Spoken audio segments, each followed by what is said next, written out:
What is a fact that sounds completely false but is infuriatingly true? Virginia goes geographically farther west than West Virginia.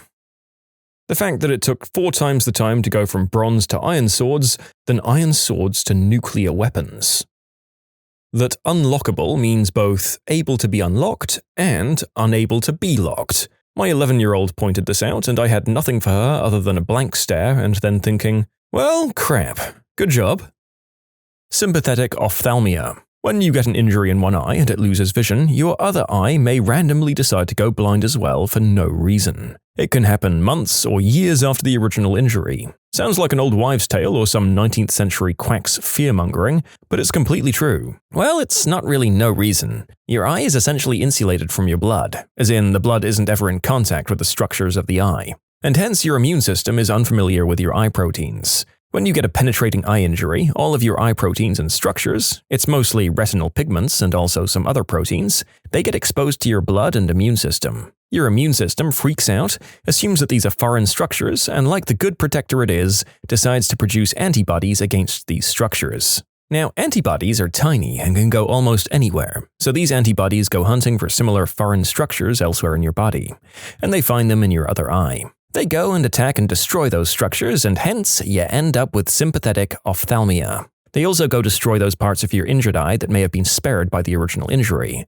You then end up with bilateral, as in involving both eyes, granulomatous, made up of a bunch of immune cells, uveitis, inflammation of the uvea, a layer of the eye which lies just beneath the cornea and includes the iris and some other structures. This may even cause blindness. So basically, sympathetic ophthalmia is a sign that your immune system is doing an excellent job protecting you. Let's show some sympathy to our sympathetic ophthalmia-causing super-efficient immune systems.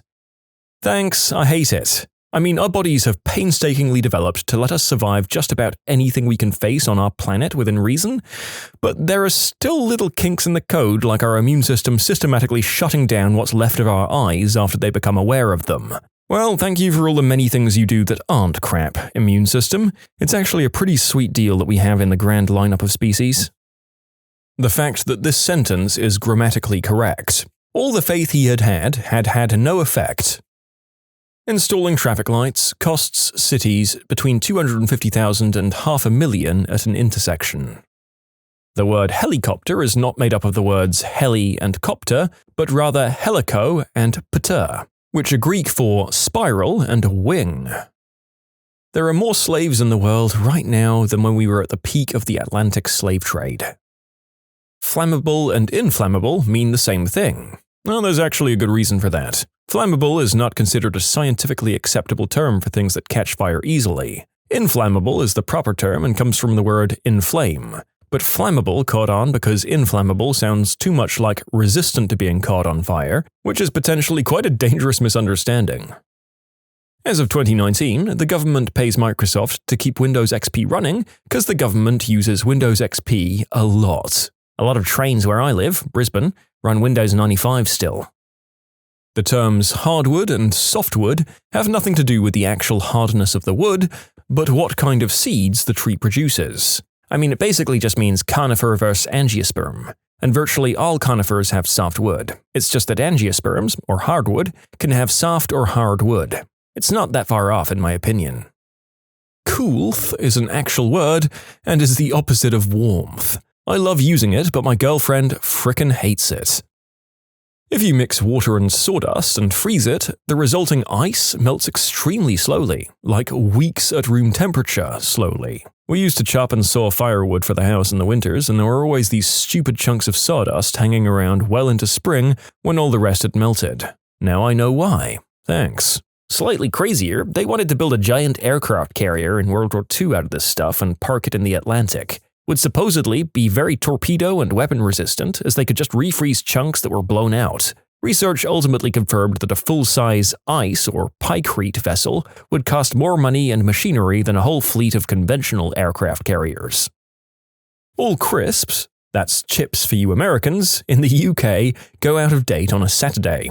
It annoys me because a smug friend pointed it out and I've been unsuccessful in proving him wrong. I had to Google this and I found this from Walker's. In the manufacturing sites, we work on production weeks, which start on a Sunday. All product produced in that week will have the same best before date. As the week ends on the Saturday, the best before date will always end on a Saturday.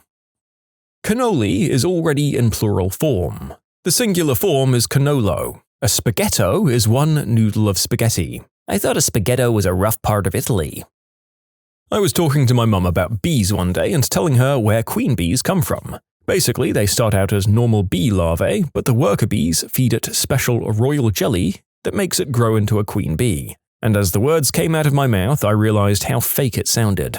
My mum didn't believe me, and I had to Google it later to prove it to her. Well, actually, all bees start with royal jelly. Other bees, with the exception of about 5 females, are just weaned off it very quickly. Those lucky 5 are allowed to eat the jelly until eventually one of the 4 kills her sisters and becomes queen. As crazy as it sounds, the jelly actually changes the generic expression of the bee, but at birth, bees have general genetic information. Walmart is the world's largest retailer of diamonds. And I don't know if it's true anymore, but Walmart also used to be the largest dealer of arms and ammunition in America. Until as late as the 1980s, newborns were not given pain medicine during surgery, only muscle relaxant, as it was falsely accepted that they couldn't feel pain. Imagine going through the pain of a surgery but being unable to move due to a muscle relaxant. There are more privately owned tigers in Texas than there are wild tigers on the rest of the planet combined. Mistletoe is a parasite. Crocodiles can climb trees. Sun's Day, Moon's Day, Tyr or Choose Day, Odin or Woden's Day, Thor's Day, Freya's Day, Saturn's Day. 2 celestial bodies, 4 Norse gods, and suddenly 1 butthole from the Roman pantheon for no gosh darn reason. What the fudge is Saturn doing there? The millionaire heir to the fortune of the American chemical company DuPont, Robert H. Richards, has avoided prison after crimes that are literally too awful to risk saying on YouTube. Like, think the worst thing you can do short of murder, and even that would be debatable. He got off because a judge considered he wouldn't fare well in prison. I'm sorry if this ruined your day, that wasn't my intent. You want to feel even more angry? That judge still has her job. You want to feel even more angry? Then Attorney General of Delaware, Beau Biden, Joe Biden's late son, publicly approved of the sentence. You want to feel even more angry? The sentence included a requirement that Richards attend an inpatient treatment program. He still hasn't done it. He was sentenced in 2009. Well, there's a grim reminder of how it is in most parts of the world. Some of us can get decades in prison for possession of minor substances, and the rich can literally do something so obscene I can't even contemplate it, ignore their wrist slap of a punishment, and get away scot-free. Different rules for thee from me. Pretty much anything to do with naked mole rats. They're neither related to moles nor rats. They can use their teeth like chopsticks, and they have the social hierarchy of bees, and oh yeah, they're cold-blooded. They're also entirely resistant to cancer. Scientists tried to force a bunch of them to develop cancer, and only like 2 actually ended up with it. Imagine being born naturally resistant to cancer just to have some very smart people working together to give it to you anyways. Bananas are berries, but strawberries are not berries. The fruit of the potato plant is a berry as well, and it's toxic. The fact that in an electric circuit, even though the electric current is electrons moving from negative pole to positive pole, the definition of current flow is that it moves from positive to negative. And similar misses in definitions in physics and science that they just decided to keep because changing definitions would be confusing at first. Okay, this doesn't make me so angry about it, but it makes me feel weird that cheetahs can't roar. They can only meow like the big, normal house cats they are. In the cat family, cats can either roar or purr, but they can't do both. It's to do with the structure of the throat. I'm sorry that cheetahs can't roar, but I hope you found some solace in the thought of them purring happily. Incidentally, cheetahs are different from other big cats in other ways too. They can't retract their claws completely. The fact that you can sneeze and or cough so hard that you can break a rib. Like, how? Why? English bulldogs can't give birth naturally. They can't mate naturally either. The males are literally physically incapable of mounting the females. We have to help them every step of the way. Humanity has ruined them, and it's time to let them die. There were still mammoths roaming the earth as the pyramids were being built. It makes me angry because I feel like everything I knew was a lie. that a black panther isn't its own species of big cat, but rather any big cat species that is born black. Reno, Nevada is further west than Los Angeles, California. The top 15 cargo ships of the world produce more sulfur and other greenhouse gases than all the world's cars put together. Not so much completely false, but someone once told me that walking is just controlled falling, and for whatever reason that logic completely teased me off because it's not technically wrong, but I hate it anyway. Sea otters commit the unspeakable act on baby seals. They will also kill the seals and continue using it for up to a week. You're welcome. I didn't need to know this information, and now everything sucks. MKUltra was real. Our tax money went to making brainwashed assassins.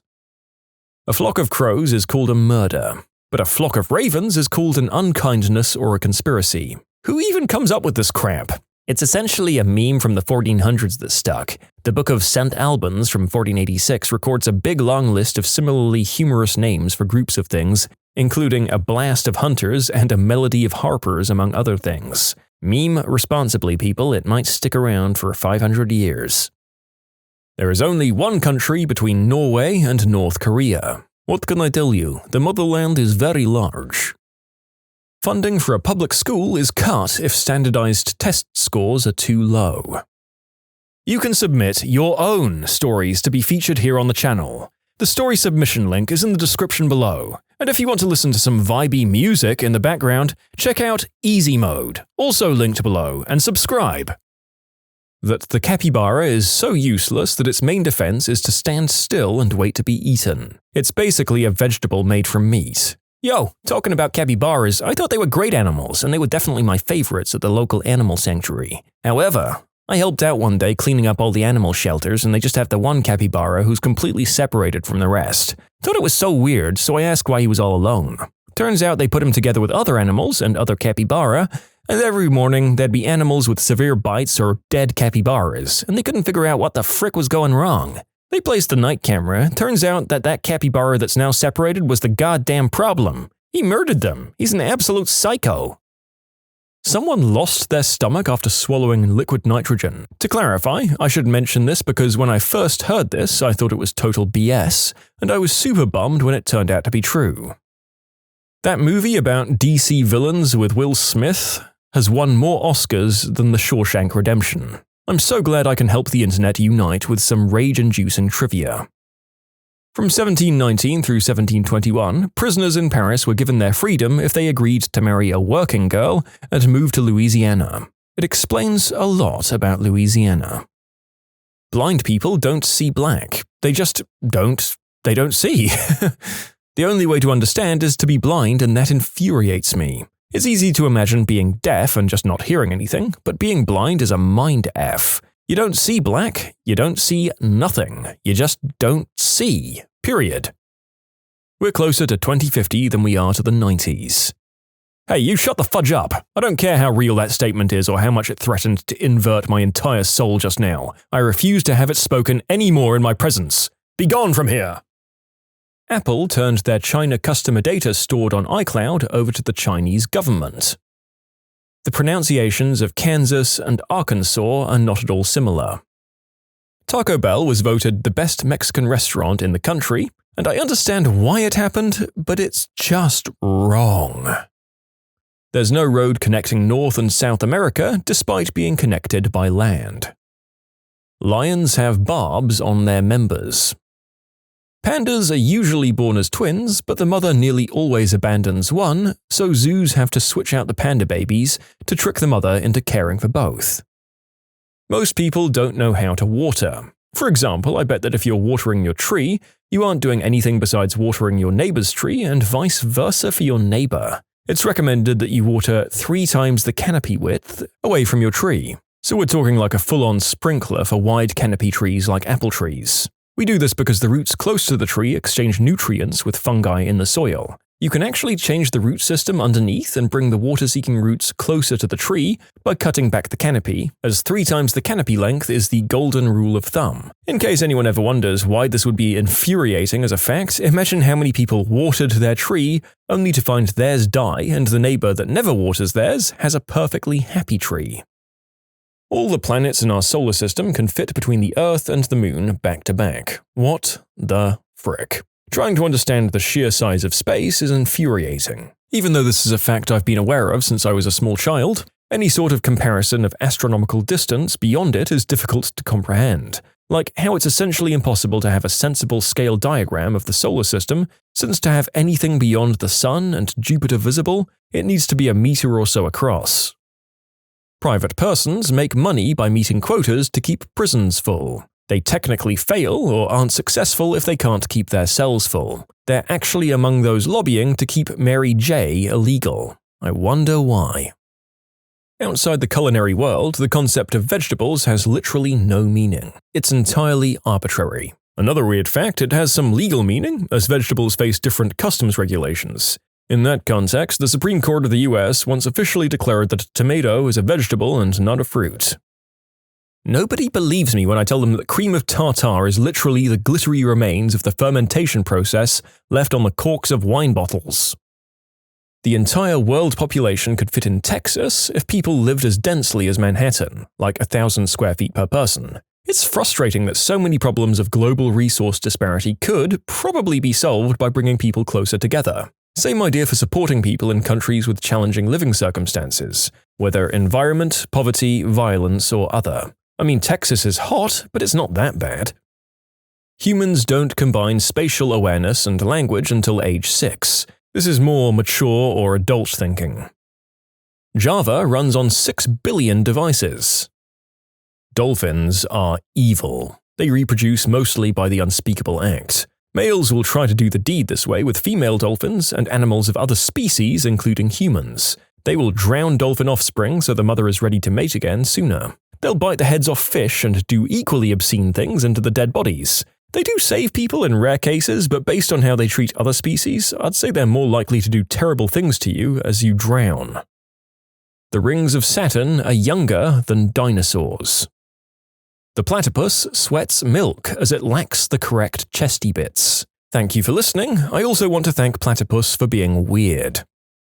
There's a huge patch of garbage 3 times the size of France floating around the Pacific Ocean. According to a 2015 study in the Journal of Science, the top 6 countries responsible for dumping ocean garbage are China, Indonesia, the Philippines, Vietnam, Sri Lanka, and Thailand. Most expiry dates are suggestions, and it's up to you to see if food has gone bad or not. It's not even illegal to sell past expiry as long as the customer is informed. Cue me throwing away goods one day after their expiry date. It took me the longest time to accept this, and I'm still iffy about it. I can't see my forehead. Pineapples grow out of the ground for some reason. How about the news headlines that end up being real on Wait, Wait, Don't Tell Me? 1 in 20 British people do not believe the atrocities against the Jewish people leading up to and during World War II happened. The phrase, "I never said she stole my money" can have 7 different meanings depending on which word you stress. I never said she stole my money. I never said she stole my money. I never said she stole my money. I never said she stole my money. I never said she stole my money. I never said she stole my money. I never said she stole my money. Well, blow me down, you weren't wrong. Also, almost all of them sound weirdly catty. Or maybe that's just my voice. The Monty Hall problem. The answer makes total sense and no sense at all at the same damn time. Even though El Chapo is behind bars permanently now, it will have absolutely no effect on the substance trade. This was written in 2019 and is correct. There are more statues of lions than there are actual lions. Zombie deer disease is spreading, like mad cow or scrapie but for deer. Basically, a protein misfolds in the brain and causes a chain reaction of other proteins misfolding. I mean, a fact that sounds false but actually makes me happy is that honey is one of the only foods in the world that never goes bad. It might get dirty or hardened, but it never expires. Also, honey has around 3 different super efficient ways of killing bacteria, which means that honey is frickin' awesome. In the USA, there were around 10,000 more self-deletions every year than all firearm-related deaths combined. We just don't talk about them. If we ever actually addressed the mental health of the country, I bet you would see both decrease massively. NASA did an experiment that revealed that out of every 1,000 cars on a highway, 60 people will intentionally go out of their way to run over animals they see on the side of the road. Out of those 60 vehicles, 98% of them were trucks or SUVs. An acre of hemp equals the same amount of paper as 3 acres of trees. We literally made efficiency illegal. The separation of 1,000,000 and 1,000,000,000. 1,000,000 seconds equals 11 days, 1,000,000,000 seconds equals 31 years. Most prescription-based eyewear brands and major eyewear retailers are owned by one company, Luxottica. Who the frick thought that would be a great village name? I can't even. What the hell, Wales? That giraffes have horns because they act as shock absorbers when the baby giraffes fall flat on their head at birth. Giraffes don't have horns or antlers. There are specific terms that have additional requirements, such as keratinized sheaths for horns. Giraffes have ossicones. Basically, they're cartilage that then calcifies, making it hard. They also still have skin and fur on them, so they're all fuzzy. The fact that affluenza is an actual defense in court that's been used successfully to get people less time for heinous stuff. This one makes me absolutely furious and my skin is crawling even thinking about it. The guy from the DuPont family? Yeah, there's a special place in hell for that guy.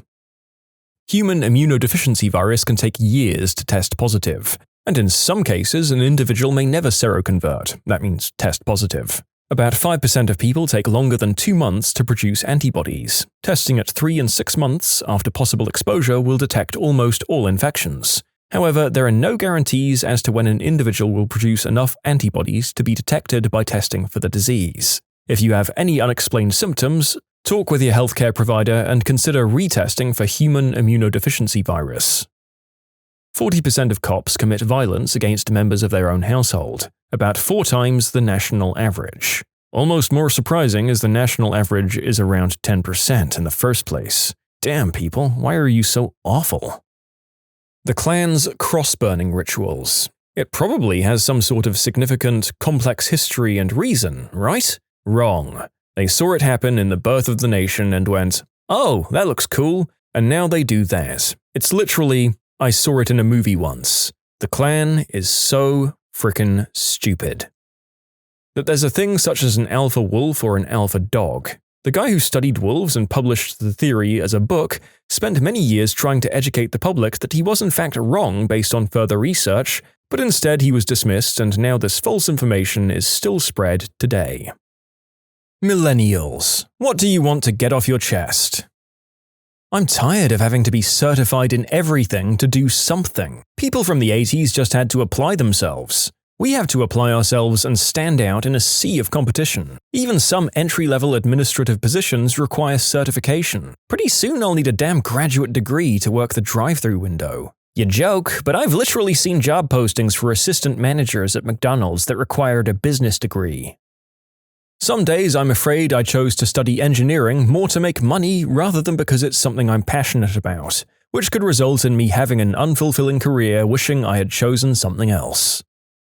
About $30,000 worth of student loan debt. The new American dream is to find a job you somewhat like for the next 40+ years that pays decent, has benefits, and allows you to not be in debt. I'm tired of the millennials are entitled and need participation trophies bullcrap argument from baby boomers. You gave us trophies because you couldn't handle that little Jimmy wasn't a superstar and couldn't win anything for you to show off to your baby boomer friends. We all hated participation trophies anyway. I threw all of mine away. I'm Gen Z and I honestly don't like getting medals for being in first place when no one else in my gender and age group even showed up. I hated participation trophies as a kid. I felt like they were saying, well, you tried, better luck next time. Inheriting a house will probably be the only way that I'll be able to get out of a rental property. Then I'll wait to be screwed up by the property taxes here. We went through puberty during the advent of high-speed internet. I'm proud of how we handled that. You know, you're right. I'm damn proud of us for not just failing all of our classes and coming out of our rooms at the end of high school, all pale and with a massive right arm, after days of constant strain. Well done, fellow kids of the 2000s. Stop calling me a fricking millennial like it's a slur. You know what? I'm glad we're killing industries left and right. Most of them are based on bullcrap anyway. I'm not obligated to get ripped off at the mall, fulfill the expectation that I'll spend a ton on a diamond for my wife, or pay casual dining chains premium prices for crap food. Frick them, frick that, glad to be alive and watch them all burn. No, Dad, I won't get a full-time job in my field. Why? Because I've busted my butt to build a freelance portfolio strong enough that I make more money than I would full-time. Your life may be based around the almighty dollar, but mine isn't. I want a content life a heck of a lot more than any full-time job. I frickin' hate working. Why? Because I'm surrounded by fricksticks that think business today is run the same way as it was 50 to 70 years ago. I'd like to thank the people that managed to screw entire generations by adding sugar to everything, even frickin' water. I'm alienating everyone in my life because I work too long. My family thinks I couldn't be bothered to spend time with them, my friends think the same as well. But I need to be able to grind out to establish my career. However, working 14 to 15 hours a day for what equates to minimum wage is destroying my finances, stressing me the frick out, and every single day gets more depressing by the minute. I'm a commercial real estate analyst, working my way into consulting. Only now I'm really debating moving into management consulting, since there, although you work similar hours, you get paid better. The crushing weight of knowing my taxes are going to pay for an unprepared health system to deal with an aging population, the same population that's staying in the workforce longer, keeping us from getting jobs to pay those taxes. Also, it's not that hard to use an iPhone. If I can work it out, so can you. My cat has crystals forming in his bladder. It's infuriating because to hospitalize him will cost at least $1,000 that we just don't have, and vets don't make payment plans. Luckily, the vet took pity on me for literally crying in front of them and did a catheter to clear his urethra and gave me some meds for free. With a diet change, he's doing way better, but it's scary as frick and he isn't out of the woods yet. We need to stop producing plastic. I shouldn't have gone to college. I should have found a trade and stuck with it. I'd be in much better financial shape if I did. The only people I know who are my age and have decent jobs work in some kind of trades, normally CNC machining, and one works in a nut and bolt factory. I was fed the same BS as everyone else. You have to go to college. You don't want to end up as a plumber. I never connected the dots that one of my dad's best friends has made a living for 40 years as a plumber. Frick housing prices. That is all. I remember seeing someone on cable news network talking about how millennials aren't buying homes or new cars because they don't want to. Which, I would love a frickin' house and a new car. Give me more money or make those things cheaper and I'd be thrilled to buy. But I make crap money with student loans to pay off and I can barely afford my apartment. And I drive a piece of crap 2003 that I got for $2,000. To further elaborate, people really misinterpret what we do and don't want. I think most of us do want shiny new things like homes and new cars and to eat out at restaurants all the time and all of that, but we don't do it because it's just not worth it. Those things are very expensive and many of us aren't doing so well financially. It's not necessarily that we can't afford these things, in every case it's just that the benefits don't outweigh the costs. We can get by with less and still be happy. All of this bullcrap about millennials are killing whatever the topic of the day isn't correct. It's more that those things would kill us financially, mentally, whatever if we were to blindly partake. Things aren't like they were 40 years ago. People need to realize this. It doesn't help that the people who wring their hands about millennials not buying homes are often the exact same people who do everything they can to continually inflate housing prices. A basic house costs way more than it used to in inflation-adjusted dollars. It's not like building a small, affordable home is some sort of lost skill set. If I was to try and build a small starter home, some of the most intense resistance I'd run into would be from local regulations. There are minimum acreage requirements, minimum square footage requirements, all sorts of clutter codes about what you can and can't have in your yard, and that's just at the bare minimum. And were you to try and get rid of these regulations, you'd hear a grand opera of whining about how you were going to drag our sacred property values down. I have a business degree, my fiancé is a lawyer. My education is paid off and we're working on his. I've worked 2 jobs since I came home from college. We don't go on vacations, we cook at home, we cut corners everywhere we can. My ring was gifted to us by a godmother and we drive old cars. The issue is we're paid so little that we couldn't afford to live in a studio apartment and pay utilities, eat, pay car insurance, contribute to our 401ks, and save to eventually purchase a home. There'd be no safety net fund. We'd be scraping by, painfully, and only maybe making minimum payments on his loans. So I'm not sure why choosing to live with our parents while we climb out of student debt and save for a down payment is considered lazy or childish. We certainly don't want to live with them, but mathematically we don't have much of a choice. I'm curious to know what the older generations are getting out of writing these constant articles about what crap decisions we make and how lazy we are. Why we won't leave our parents' homes, blah blah blah. I mean, there's a large collection of reasons they might feel resentment. We do have better stuff available than they did growing up, but also we have a lot of problems that they didn't have, many of which are directly attributable to them, and that some of them just haven't wrapped their heads around. So a few bad actors in the generation have decided that we just have things easier. Also, those of them who are retired have more time to complain. Okay, the narrator will stop now, this is about your complaints. I'm a millennial.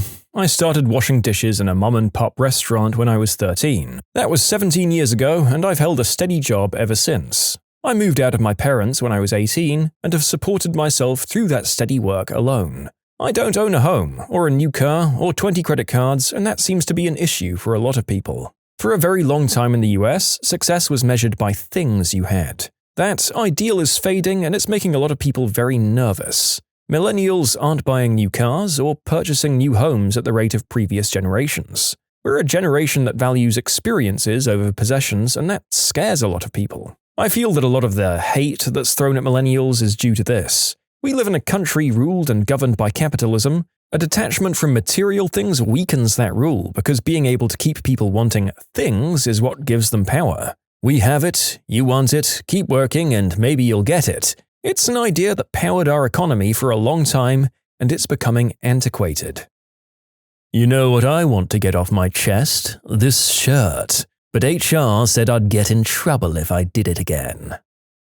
I was born in 1985. I struggled with years of poverty before making full-time with the Postal Service and making decent money. I graduated college and it barely affected my prospects at all. My mother, when she was 19, got drunk and joined the army after dropping out of college. She had a house and vehicle paid off before I was born. Nobody over the age of 40 gets to say crap about responsibility to us.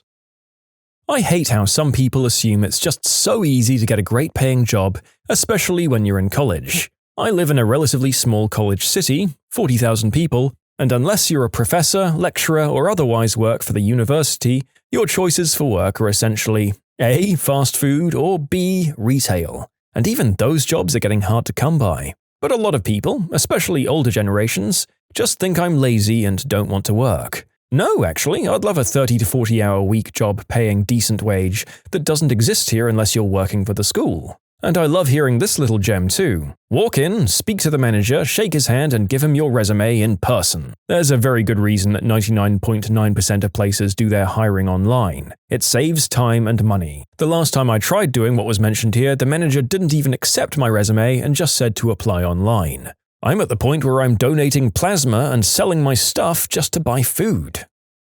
I really do enjoy avocado toast. I really loathe the way the 50s has been entrenched as the best decade of America by all political groups. It was a flaming disaster of a decade. The bright lights you see from it today are the fires as Europe tried to stay warm during their rebuilding into a functional civilization. So of course the US has tried to keep that decade's policies alive. You can submit your own stories to be featured here on the channel. The story submission link is in the description below. And if you want to listen to some vibey music in the background, check out easymode, also linked below, and subscribe. I did a tour in Afghanistan from 2011 to 12, and it was brutal. I lost several friends to overly horrific events. I remember more than one occasion digging through the back of a wrecked truck trying to find the matching body parts of friends I knew so that we could send them home in one piece.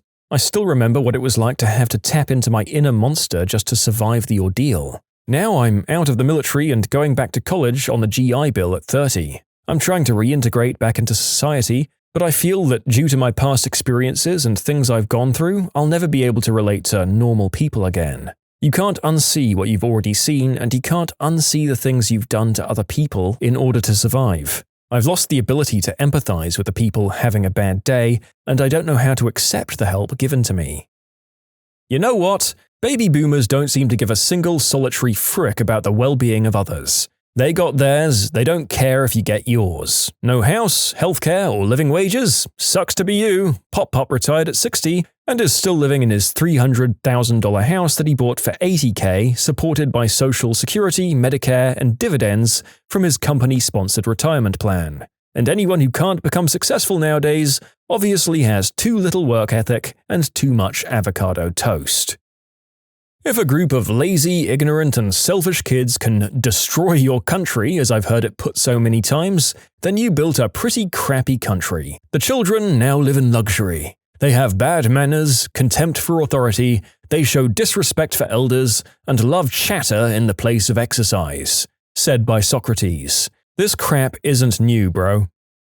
Unpopular optimism. When our cohort gets into the peak power ages of 50 through 70, we're going to know so much more than the previous generations did about each other and about the world. I think we'll be better stewards of society and the planet because of how easily and habitually we see the interconnections of people and nature. It won't be everybody, but there'll be more of us that understand what life is like for vastly different people than there ever has been before. I hope that this cultivates a sense of empathy and shared responsibility beyond what previous generations were capable of at those ages.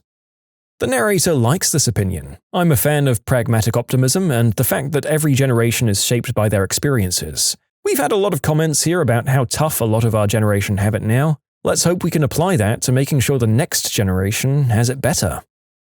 I don't want kids. Don't tell me it'll change or you'll want family when you get older. I don't want kids. That hasn't changed for years. I had an older coworker that kept saying that people my age don't want a house, kids, marriage, and just want to live with their parents and travel and buy stuff. I always felt like crying whenever she said that because I feel like I'll never be able to afford a house or kids. All I've ever wanted to do was raise a family in my own home. I'm just about to turn 32 and I've moved in with my significant other and his mum so that I can have a chance to make significant savings. I haven't been able to keep a job in almost 3 years due to layoffs, affecting each company I've started at. Always being the newest hire, I'm out the door first. Now I'm currently temping and hoping I can land something permanent. It's hard to feel hopeful lately. As a minority, I don't understand why the extreme left wants me to hate all white people and vilify them. I judge people by their character, not their skin tone. I don't generalize a group, and I treat people like individuals. That being said, I'm not delusional enough to think that we'll all be smoking a doobie around a campfire singing Kumbaya. Nonetheless, I'd like a sense of equity among people and not a concentration of power within a group. Let's end racism, sexism, and homophobia. It's obnoxious to always be grouped in with the stereotype of millennials, constantly judged by older people who see themselves as better just because they were born at a different time. Having said that, the few people who actually match the millennial stereotype really suck. I'm so tired of baby boomers or Gen X people getting on my case as to why I don't have kids or why I'm not married. 1, I don't need a child to give meaning to my life. My job gives me meaning in my life, Linda. 2, I wouldn't want to settle for less than what I deserve and end up in a crap marriage with someone who treats me like garbage, Linda, you fricking idiot. Right now, I want to get my bra off because it's pinching me. Dear older generations, you can't accuse millennials of killing industries when you guys caused the economic crashes that murdered businesses left, right, and center. Also, stop accusing us of entitlement and selfishness for wanting a well-paid job with reasonable hours that let us afford our own flats and houses. I remember using a phone that was attached to a wall. I remember using floppy disks.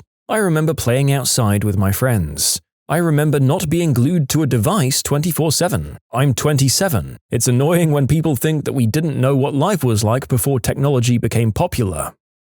It makes me sad that we're the generation that knows climate change is happening and still just want to keep consuming like all the past generations. Our grandparents really had no idea. Our parents were starting to see, but now it's a blatant, undeniable fact, yet most of us still go out and buy the latest consumer trending bullcrap like it was candy.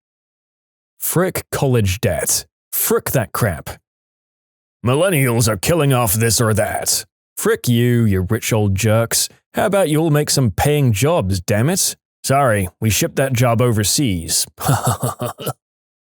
So many things. First off, I hate being clumped into the stereotypical depiction of a millennial. I hate people assuming I'm a princess who doesn't know how to do anything herself. Sure, there are a ton of things I don't know how to do, which I ask for help with so I can learn how to do them myself. But suddenly, me not knowing how to do certain things turns me into a spoiled princess because I ask my father to help me? It's not like I'm asking him how I fold my fricking clothes. I'm asking for help managing my fricking student loans and how to properly use a credit card. Second off, I'm sorry I fricking care about the environment. The UK needs a savage cold snap to correct the attitudes of the elderly. Oh, who am I kidding? It won't work though. The winter fuel allowance will save them, even the rich ones. Back off, Dad. Nothing gets between me and my fidget spinner and Jimmy Neutron. If there's still genuinely someone the narrator's age watching Jimmy Neutron and using a fidget spinner, you're hilarious and thank you for putting down the toy to type your comment. Yes, I know your generation, baby boomers and older, used to be able to go wherever and stay out late and play in the streets, but it's no longer safe for the new generations to do, and it's because of the crap you guys did. Thanks, Susan, for raising crappy kids who don't take responsibility for their actions. Also, if you're going to spend a good 20+ minutes talking about how kids nowadays are too attached to their tablets and smartphones, don't ask me to fix your stuff when it stops working. Read a book, go outside, take a long walk off a short pier. I'm seriously considering what an economical or ecological collapse looks like for my children. I don't even know where to start. Was basically forced into college as the first in my family to do so, ended up having no idea what I really wanted to do, like most young people, so I spent 6 years getting a bachelor's and master's degree in a subject that has very crappy prospects for a well-paying career. Now I have over 80k in debt with no career prospects. Top that off with depression, anxiety, and the general pains of love and life, and I have thoughts of self-deletion daily. Older generations call us lazy and entitled, but I, and a majority of my friends, are doing the following. 1. Working for a 4-year degree that will never be good enough, so we have to plan for a master's program, thus throwing us another 60k into debt that we can't afford, but we can't find any jobs to even put a dent in the debt because any job that will help us is looking for master's degrees or 5 years of experience. And 2. Working full-time on top of being a full-time college student at minimum wage jobs so we can afford to survive. My separated parents' families are in no positions to help me out financially, so I'm on my own. We're all frickin' burnt out because of the stress of having to go to school and work a full-time job that's killing us. That's 8 hours of work, 6 hours of school and 2 hours of homework, and 8 hours of maybe sleep, leading to clinical depression and anxiety, which just piles up. Everybody's talking about war, the conflict in other countries, and political drama. I honestly have no idea what the frick is going on. If someone could sum it all up, that'd be pretty nice. I'm sick of going to stores and seeing a single cashier working at the registers, or going to a restaurant and seeing a single gosh darn server working all 40 tables. I'm sick of getting crap service, and I'm sick of thinking about the poor people who are getting worked to death just because companies have discovered it's okay to overwork one person and pay them a crappy wage, instead of hiring 2 people to work normally and pay them respectable wages. I can't imagine how selfish the people at these companies would have to be to promote such awful treatment of staff simply to satisfy their shareholders. It's all about money, money, money. For frick's sake. I hope that there's a huge reckoning for all of these butthole corporations one day. I have my popcorn ready. Don't worry, fellow millennials, when the previous generations die, we'll get to rewrite the history books, and I'm certain we'll uncover some unsavory treatment that will make the current lambasting of our generation seem quaint.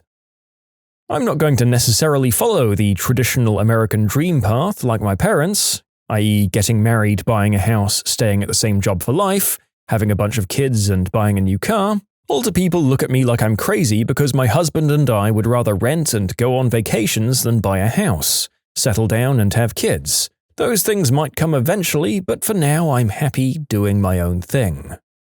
What is the most pain you have ever experienced? A cluster headache. It's sort of like a big migraine made of lots of other big migraines working together as an elite unit to infiltrate every pain receptor you have. You've got that right. I had migraines since I was very young, but I got my first cluster headache when I was 17. I thought that it was just a terrible migraine at first. I took my meds and tried to sleep it off. But my mum came to check on me, and when she tried to sit me up in bed because I wasn't responsive, she said my eyes rolled back in my head. I literally fainted from the pain. She rushed me to the ER, and they immediately sent me in for a CAT scan because they thought I could have a brain aneurysm or maybe a tumor. Nope, just a cluster headache. They put me on a whole bunch of substances, and I ended up sleeping for about 20 hours. I'm glad they did because I wanted to die. The pain was so bad. I've had a few cluster headaches since then, but nothing in my life has ever come close to the agony from that first one. You never forget your first time. A warning that this is fairly graphic. The first number 2 after I gave birth to my child. I had stitches and, very unfortunately, hemorrhoids from pushing out my child. They also put you on iron, which makes your turds literally hard like bricks. It was like being ripped apart and giving birth all over again. I was sweating, praying, and almost on the verge of tears. Well, mine was a skinned knee, by which I mean all of the skin, and an infection. Infection under the kneecap, skin healed through the bandage, then they ripped the bandage off. Oh. I didn't find out that I was allergic to common dental anesthetics until I was 16. I'd just assumed that when they injected it and my face felt like it was on fire, that it was a way to distract me from the pain of having fillings and extractions done. It wasn't until I started discussing my anxiety with a new dentist that I actually found out you're supposed to feel numb, puffy, and free of major pain. You see, I've heard of people who go their entire lives not realizing they're allergic to this or that food and just thinking that things like peanuts are spicy and make you ill if you eat too much of them. But never have I heard of a similar phenomenon with painkillers being injected by medical personnel who are most likely better trained than anyone else to be able to recognize your abnormal reactions. I'm glad you eventually got someone who realized. I've been pretty lucky as far as physical pain goes. I once got an infection in my gums that made it painful to breathe, let alone speaking and eating, but that's been the worst. However, the time leading up to my divorce was traumatic. There's a psychosomatic sensation that comes along with it that starts in your sternum and radiates out to your fingertips. It makes the hair on your skin stand on end, and it feels like the bones in your arms are being split apart. It's impossible to think about anything other than your life falling apart, and all you want to do is curl up into a ball. I experienced this every day for months as I was driving home from work. Every day I'd get in my car and have an ugly, ugly cry, and feel like an alien chestburster was going to come out of me at any moment. I never want to feel like that again. I'm terrified of ever feeling like that again. When I got bitten by a rabid dog, went straight to the hospital. What they have to do is scrub the crap out of any wounds and then inject into them. Every little scratch. My hand was torn to crap and covered in bite marks.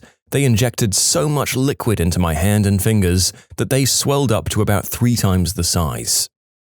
Kidney stone. I had no idea what was happening, but it was clearly very, very wrong. The doctor sent me for prescription-only painkillers, and I had to lie on a bench outside the chemist, waiting for them to kick in before I could move enough to go to the hospital for an X-ray.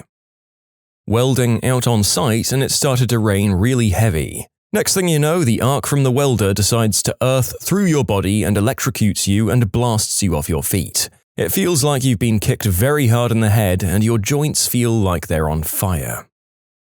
A cyst ripped my left fallopian tube and left ovary off my uterus. 9 hours of ineffective morphine drip in the ER and then 4 hours of surgery later, laparoscopy and C-section, they'd removed a 6.3-inch cyst that surrounded and destroyed my ovary. In short, lost an ovary, half as likely to get pregnant. Score! Gallstones. Imagine a fiery hand reaching into your insides and squeezing as hard as it could.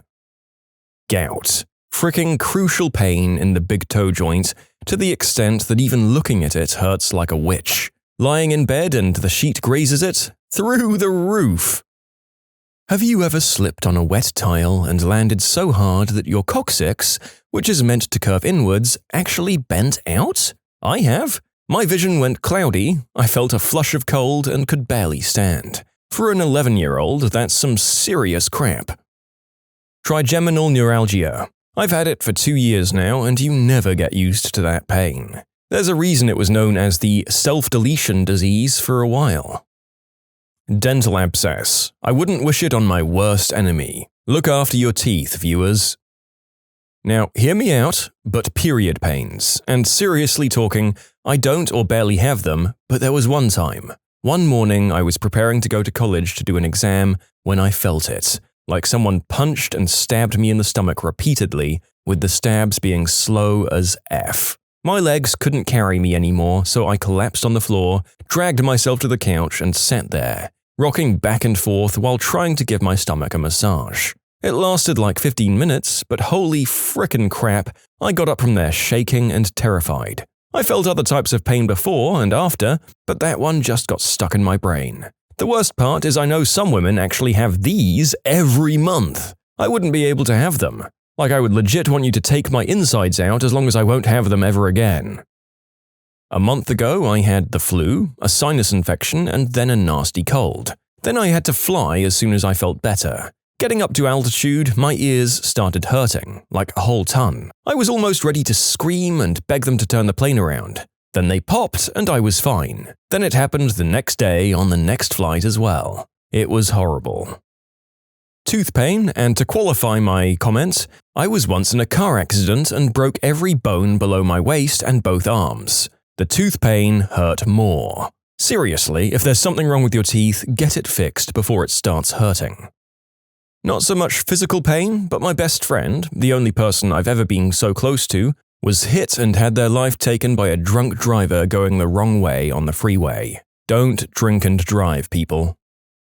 I had the right half of my skull removed and stored in a freezer for a few months after I was hit by a drunk driver. If I ever bent forward too far, I'd experience the most painful headache. They'd last hours. I can't remember the substance I was prescribed, it was bitrupitol or something. It was my savior. The medicine would knock me out. I vividly remember collapsing in bed and praying for the meds to bring unconsciousness. Nothing has ever come close to matching those headaches, and I doubt anything ever will. I never had them again after they nailed my skull back into place. I guess I'm lucky. I hear some people continue to get pain for a while after. Compartment syndrome is pretty high on the list as well. One time, I was like 7, I was calling my dog to come inside because we had to go pick up my older brother from soccer practice. I got a treat and started calling her name.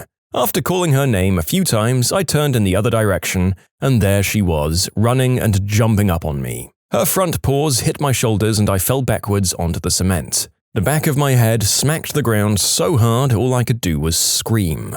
My mum ran out to me and brought me inside and put a pack of ice where I fell. After that, I figured that I had a concussion and a skull fracture, which would explain the massive headache I had the week after the initial impact. It's been 10 years and the pain of that impact has never been beaten by any other pain I've endured. In short, a dog jumped on me, I fell backwards onto cement, got a concussion and fractured my skull. Lots o' pain. Wait, why did your mum put a pack of ice on the ground where you fell? I'm kidding, but the way you wrote that did give me a few seconds pause. I hope there was at least one doctor's visit after this event, but then again, maybe your mum just took a patch of concrete to the doctor as well. Ingrown toenails. After college, I got a gig as a projectionist. Lots of bending and squatting, which I wasn't used to, but acclimated quickly. Except for my big toe. It decided to ingrow. I suppose from all the weird, new sustained stresses it was under. Maybe shoe choice didn't help? Regardless, it sucked. There was actually a slow churn of pus that would work its way out between the nail and flesh it was slowly stabbing into. I went to the doctor and he literally described the procedure to correct as torture. Plus, my insurance was, at the time, a little flaccid. Hanging out with the significant other one night and she asks me to get something off the side of the bed. I reach over, come around, and her foot is also coming around and her foot beautifully connects with the toe. And my vision explodes. It was like a momentary, all-encompassing starburst of light. I think I passed out for a split second, but I'm back in time to see a glob of pus sailing through the air and onto parts unknown. She doesn't even react or isn't even looking at me. It's fine. Most painfully single moment of my life, no big. But she did something. Magical, healing 5 key points kick. It was like the toe was convinced that it needed to get its crap together, and it did. Slow recovery eventually became full recovery. No doctor torture required. I married that girl. The toe thing was admittedly unrelated in that particular decision, but it seemed like an appropriate end to the story. Shingles in my face. I'd rather give birth 3 times over than to experience that nerve pain ever again. Tooth pain because of pressure changes during a transatlantic flight. I thought my teeth would implode.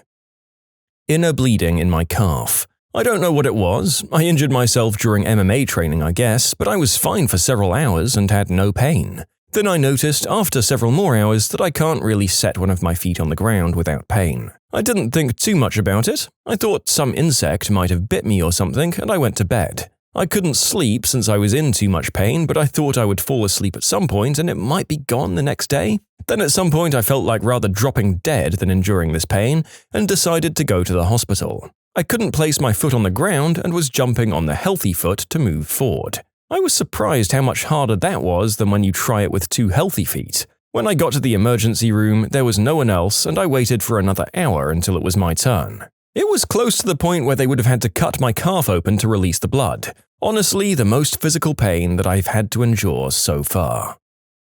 My eardrum burst because of an ear infection. Hours of writhing and then sweet relief. The sweet relief came with a lifetime of hearing loss though, so I wouldn't recommend it. Might be a little bit cliche, but a kick in the nads hurt like a motherfricker. To the point where you can't move and start sobbing like a baby. Getting kicked in the nads isn't sore instantly. It's about a minute after getting kicked in them that's sore as hell. Makes you want to throw up in pain. Just reading this and I feel pain in mine. I remember one time when my friend chest passed a basketball at point blank into my gonads. You can submit your own stories to be featured here on the channel. The story submission link is in the description below. And if you want to listen to some vibey music in the background, check out easymode, also linked below, and subscribe. Circumcision as an adult. Hands down the worst pain I've ever encountered. I've had my face broken in 3 places and had surgery, and that wasn't even close to the pain of about 20 stitches in my danger zone. Indeed, I've had it done too. 3 days later, I woke up with a huge morning surprise. 2 stitches ended up popping off. That wasn't too pleasant. And yes, huge may be an exaggeration. Waking up during surgery to repair a shattered shoulder. I woke up to a guy putting a screw in my bones. Motherfricker, stop that! Oh, I thought you were out. I'm not, you freaking son of a witch! Stop that! I proceeded to use up every curse word I knew in about 5 languages. And then I was out. A couple of weeks later, I was in for a follow-up, and I looked the guy up and apologized for the nasty stuff I said. He laughed and said it was okay, and then he said, "So, you said something I think in Russian, what does it mean?" I told him that he really didn't want to know. Easy answer. Childbirth by a mile. I've broken many bones, undergone many surgeries, and suffered many kinds of injuries, but childbirth takes the trophy as the most painful of all of them. The only way I can describe it is, imagine having your hips cranked apart slowly with a vice, and no break from the pain once the contractions are coming sharp and fast. After 16 hours of trying to be a hard woman, I opted for epidural, so I can only imagine what extra pain the pushing and crowning would have added. Anyone who says it's not that bad is bullcrapping you. Sciatica. I was pushing cars, stuck in a blizzard one day, and during a push, I felt something go in my back. Kept going and helped because how could I not when someone in front of me is stuck? So by the end of the day, I was hurt. 2 days later, I was in pain and drove myself to the non-emergency at the hospital at 3 a.m. while crying because I couldn't stop the pain shooting down my lower back and leg. It felt like someone had kicked me as hard as they could in my thigh and calf. Except the pain didn't lessen, it just stayed. If I moved or stretched, it was like being stabbed in the nerves. I ended up slipping a disc which pinched the nerves going down my leg. Sciatica sucks. I was run over by a car as a pedestrian. That day, I thought I was totally fine. I was taken to the ER, and the extent of the damage was a minor concussion. I woke up the next morning and holy frick, I felt like I'd been run over by a car. The narrator was hit by a car once and also felt completely fine, only to realize that he had grazes all over the place some minutes later. Maybe it was shock for me and more likely concussion for you.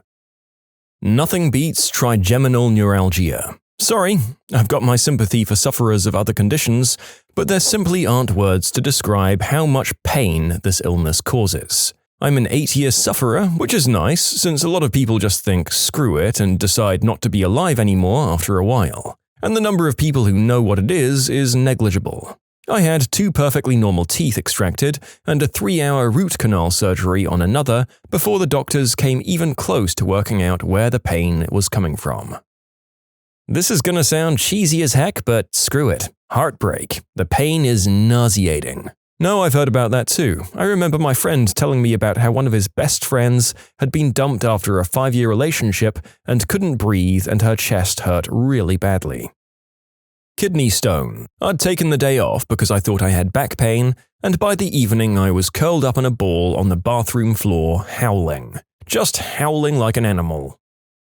I had to have my middle fingernail removed on my right hand. Somehow it got infected and swelled up massively, and there was a huge amount of pus underneath the nail itself. The doctor injected local anesthetic in 2 spots just above where the nail starts, but I could still feel the scalpel, so I was given 2 more injections, but could still feel everything. It turns out local anesthetic doesn't work on me. The painful bit was when the doctor had a pair of pliers in one hand, tugging and twisting the end of my nail, and the other hand held a scalpel that was slicing the skin between my finger and the underside of my nail, slicing all the way under the nail to the end of it. Oof. My first baby was 36 hours of labor with an epidural at hour 28, with the contractions less than 3 minutes apart the whole time. It got to the point where I was having double contractions, where a second contraction would start just as the first ended. I was in so much pain I blew chunks, passed out numerous times only to be brought back by another contraction, and was hallucinating. The second baby was a planned C-section. I got a minivan's sliding door shut on my finger, shattered the distal and intermediate phalange of my right index finger, got 26 stitches, lost my fingernail, it grew back, and suffered permanent nerve damage. It's numb most of the time now, so definitely not as bad as most, but it did still hurt like a motherfricker. First waking up after my scoliosis surgery. That sucked. Ahoy, fellow crooked friend. I had 10 vertebrae fused 8 years ago myself. To be honest, the pain from surgery itself wasn't so bad, but waking up with a breathing tube down your throat, feeling like you're choking, but they can't take the tube out until you breathe on your own. That was the worst of it for me. The surgery has made life 50 times better for me though. Mild and moderate pain nearly constantly, but no worse than it was before surgery, and now no back brace. I'm glad to hear that you're all shipshape now. Well, once I had a dry socket. That hurt quite a bit. Pain radiating through my jaw and into my skull. I'd set that at a 3. Sometimes I get these horrible calf cramps. The upper part of the calf muscle, where most of its bulk is at, will start to slowly feel like it's forming some kind of fist in there. The anticipation is awful. Sometimes I can stave it off by either stretching the muscle or suddenly sinking my fingers deep into it, but that usually just delays matters. And then I'm stuck, curled up, trying to do anything to avoid flexing or moving that muscle. Just waiting it out, gritting my teeth, tears at the edge of my eyes, hoping the pain will go away soon. That's a 5, maybe a 6. My lower back aches most of the time. It's a lower level pain, a 1 on the scale just to indicate that I know that yes, it's definitely pain. My existence is this, hovering at a 1, sometimes drifting up to a 2. I can still feel the fibers on either side of my lower spinal column even now, but sometimes with no trigger or warning other than movement, it seems like every muscle in my lower back decides it's time to pull and pull for all they're worth. I don't think that's actually what's happening, but it's hard to tell because what I get is a brief moment of noticing my spine muscles feel tighter than usual. Only just a moment, though. And after that, my existence is pain. I don't cry and I don't even cry out. That would require too much mental bandwidth. That would require me to still be in control. I'm really not though. Animal instinct has taken over and it has one goal, and that goal is to escape the pain. I gasp like a fish. I'm aware, but all I can do is try and bounce myself to a position where the pain is less, to try and find a position in which I'll be allowed to talk. If there's anybody nearby, I try to let them know that I'm probably physically fine and to let it pass. I say this now because the doctors can never find anything wrong with me, and they've looked. What used to be a trip to the ER is now just me trying to wait it out and maybe, if I can, take a mega dose of an anti-inflammatory. Ibuprofen is my go-to, because frankly that's all the hospital will do for me. I stay in this state for maybe about an hour. I think the most time I've ever been in this state is 3. Then it fades and my lower spine floats at a 3 to 4 for a week or 4, and then it's back to its usual 1 or 2 on the pain scale. But that initial pain? That's what I'd call a 10. Since I was 10 years old, I've been getting this upper abdominal pain. Attacks usually last more than 5 days, nothing takes the pain away, not even a little bit. I've been to countless doctors, emergency trips, and countless tests, but still cannot be diagnosed with anything. I've been given prescription painkillers that don't take the pain away, even. It's by far the worst pain. It gets so bad I end up curled up in a ball crying, and considering seriously jabbing sharp objects right into where the pain is located. I get so sleep-deprived. I've given birth twice, once without an epidural. This abdominal pain I get is way worse. Birth really wasn't that painful for me in comparison, just like really bad period cramps. The second worst pain I felt would be symphysis pubis dysfunction during my second pregnancy. I'd literally be paralyzed with pain if I dared lie down. I saw a chiropractor who worked absolute magic, and the pain was gone with regular pelvic adjustments until I gave birth. In 10th grade, I went to the eye doctor because I was having allergy problems in my eyes. I have good vision, so I've never really been to an eye doctor before, nor had my eyes dilated. He dilated them for one last check for symptoms. Turns out I was allergic to the eye drops. When I stood up to walk out to the lobby, I passed out and fell flat on my face/chin on the thin doctor's office carpet. I'm 6'3". It completely shattered my jaw, knocked my front tooth out, and bit off the top of my tongue. Ambulance, multiple doctors, hundreds of stitches, horrible concussions, so I don't remember any of it. It happened in the beginning of May, and I couldn't chew anything until July. It hurt. In short, shattered my jaw and bit the tip off my tongue at the eye doctor. What never going to happen to me event happened to you. I won a raffle in 4th grade. The prize was a duffel bag. I was so happy. I just won a motorcycle at work about a week ago. I've got 2. The first was my father having an affair. The second was driving 8 hours for a job interview, only to realize that I had PM and AM mixed up, so I missed the interview by 12 hours. I cried the whole way back home. Getting my house raided by the police. Was living with a roommate at the time, and he was a bit of a green herb user, but not a dealer. We think that he bought something from someone who was being watched, and the cops thought that my flatmate was in distribution. I got shot. I definitely didn't see that one coming.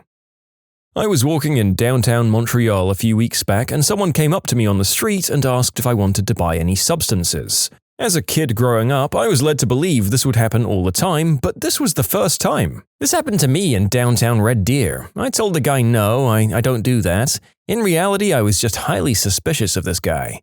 I wonder if he was a narc or wanting to steal money. I mean, who the heck sells or buys from a random person in the street these days? What a minefield to navigate for both parties. Remember, just say no, unless there's a bunch of cool kids doing it. When I was 18, I was offered 10 grand to marry a girl from Sweden. I'm American, and she wanted to stay in the US. I didn't go through with it. As someone who's lived in both countries, I've got to say that she was either an Americanophile or, more likely, not actually from Sweden. It may be cold there, but the standard of living is through the roof compared to most places, especially the States. Sorry, Americans. Being in a long-distance relationship.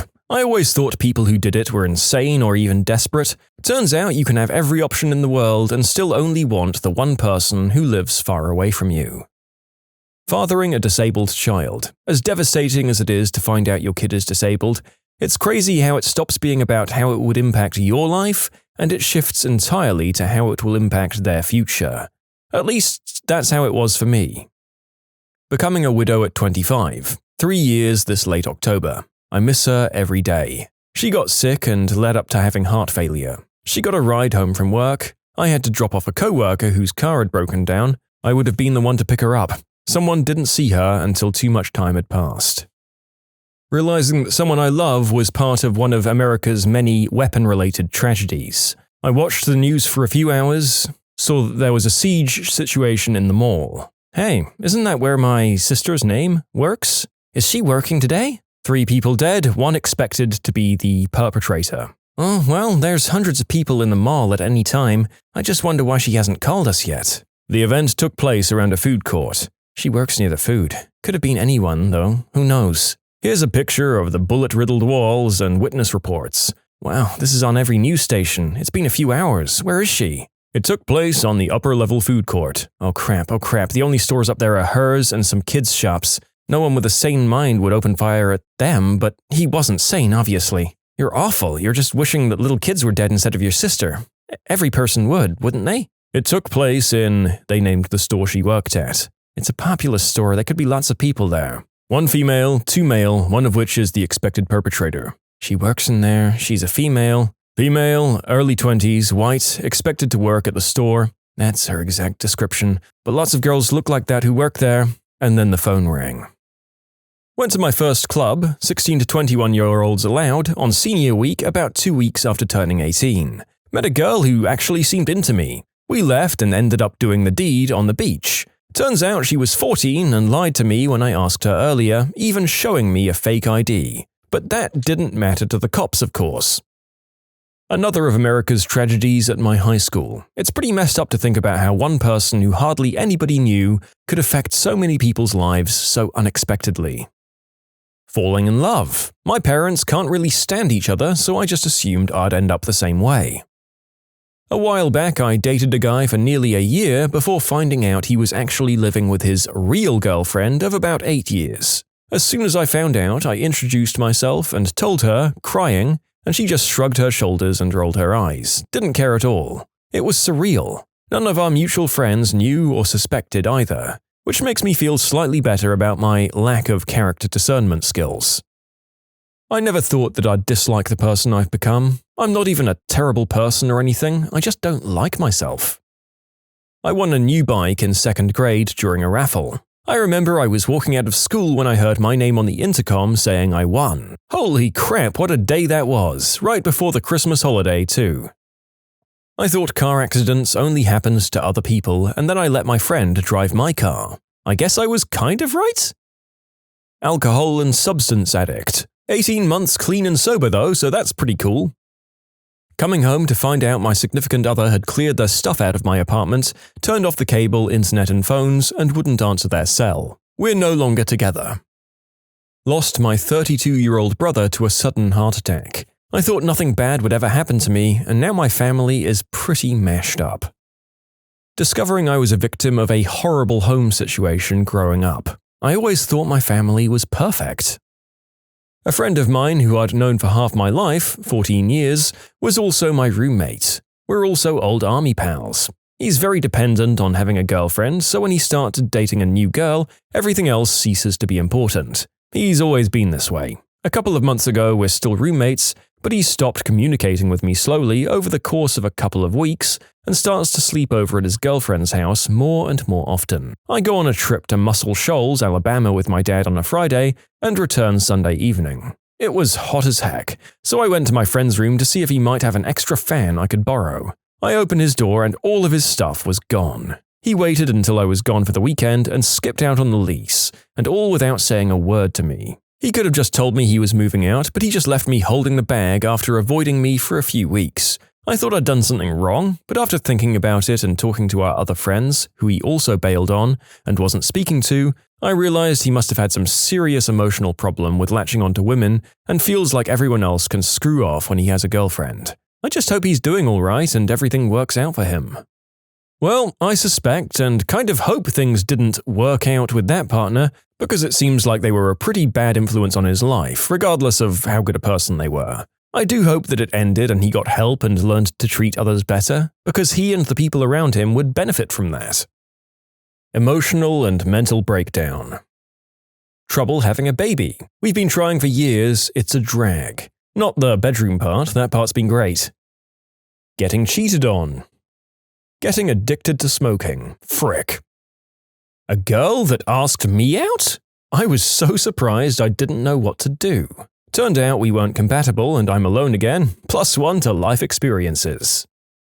Brett the Hitman Hart gave me his sunglasses as a kid when he came to my town. Stands to this day as the best moment of my life.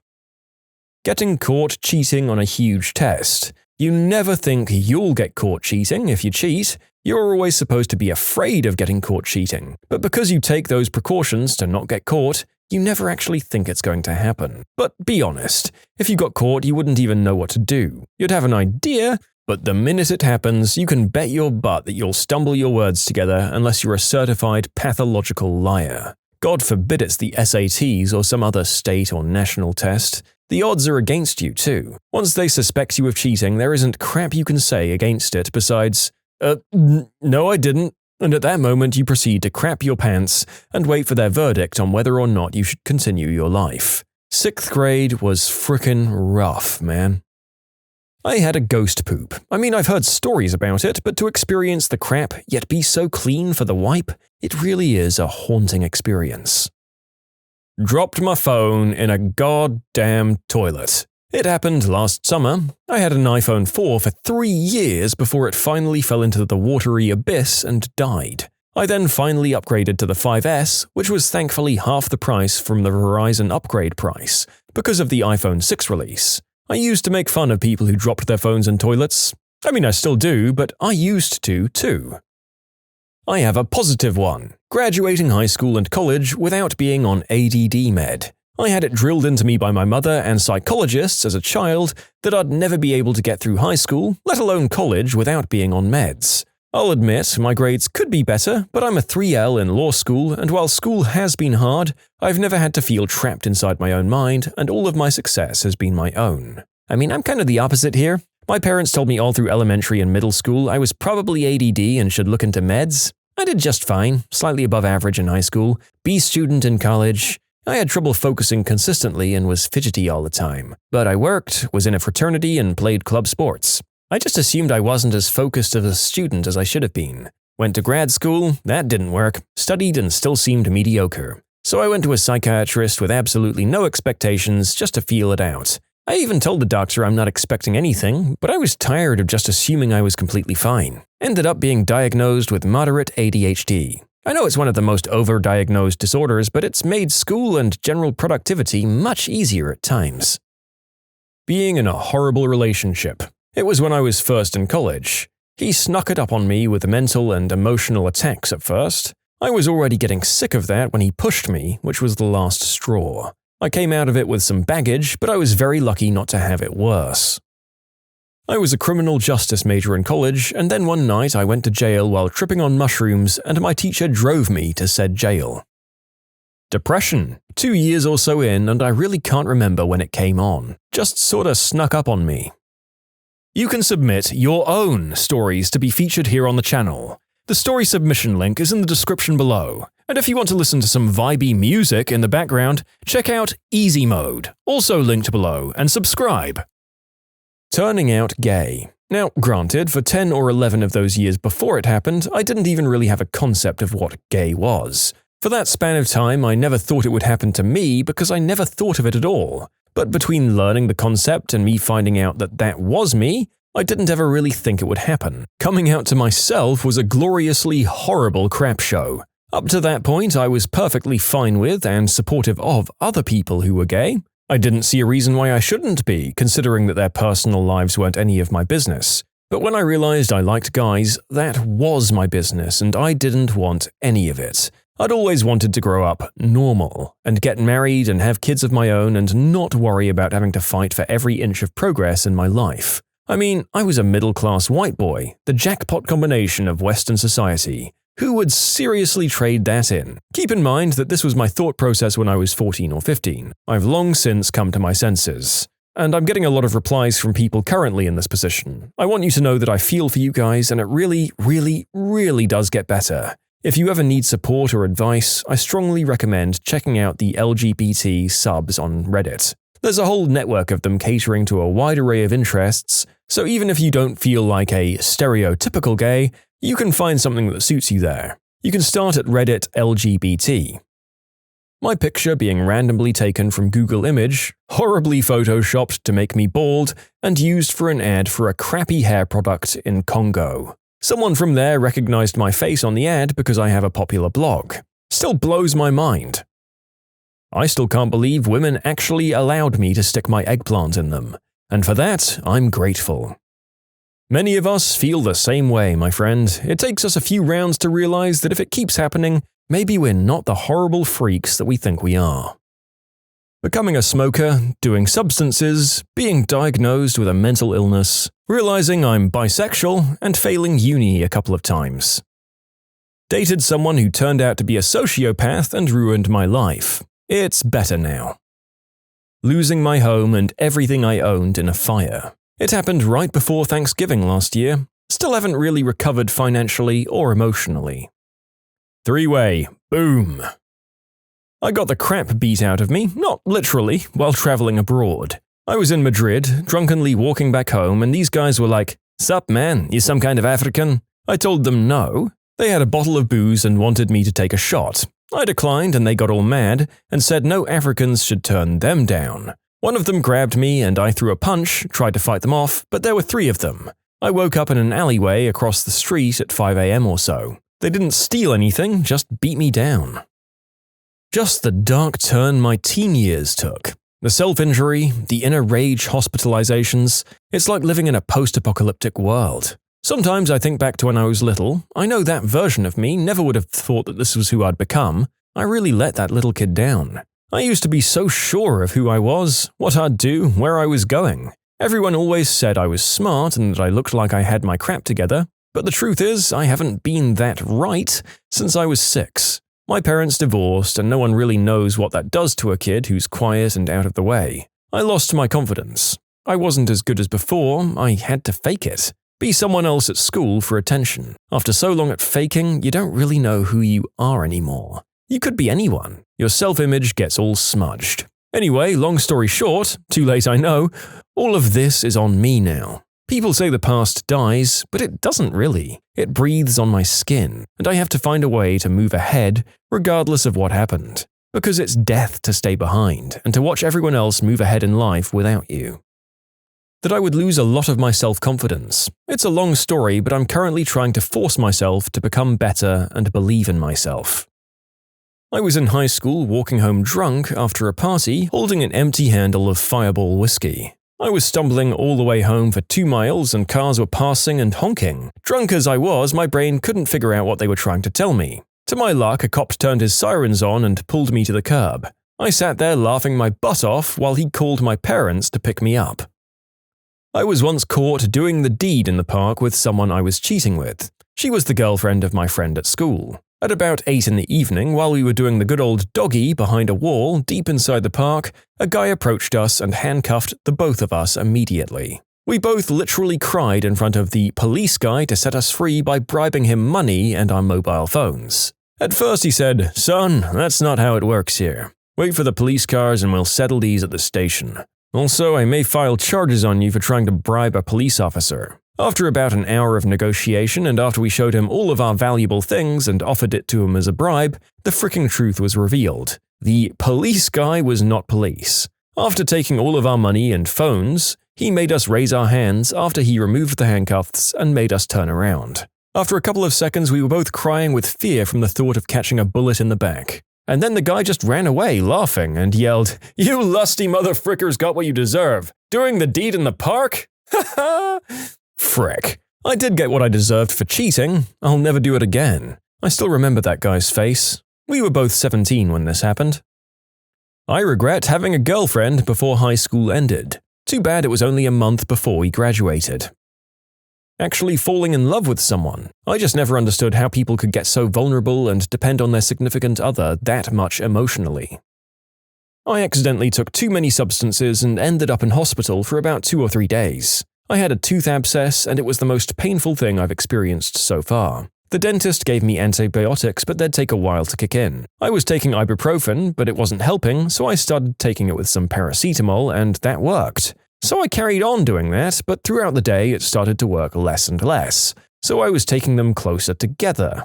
It got to the point where there was only an hour or two between taking them. The thought crossed my mind that I was taking too many, but I was in too much pain to care. Next day, my mum asks me how I'm feeling and how many tablets I took the day before, and she says I probably took way too many, but I think nothing of it. Cut to a few hours later, and I've been in bed all day being ill. So we head to the A&E where I get admitted because the levels in my liver are high and they want to monitor me. My cheek had also become swollen, so there was talks of being transferred to another hospital for surgery. I had 2 doctors check me over, repeatedly asked if I'd attempted to end things, and told I'd need to see the psych team, but I was discharged before that happened. I never thought I'd end up in hospital, let alone for something like that.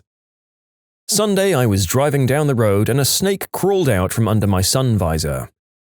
I'm very thankful that the author of this comment could send it to us from beyond the grave, because I'm assuming they're dead. If that crawled out near me while I was driving, my reaction would probably end in me either throwing myself out the door or flipping my car and turning it into a crashing fireball on the side of the road. Or both. Having your bedroom life almost completely die immediately after getting married was pretty surreal. I never thought it would happen to me and just sort of assumed it was more of a joke people liked to make. I never thought a person could change so quickly and so drastically.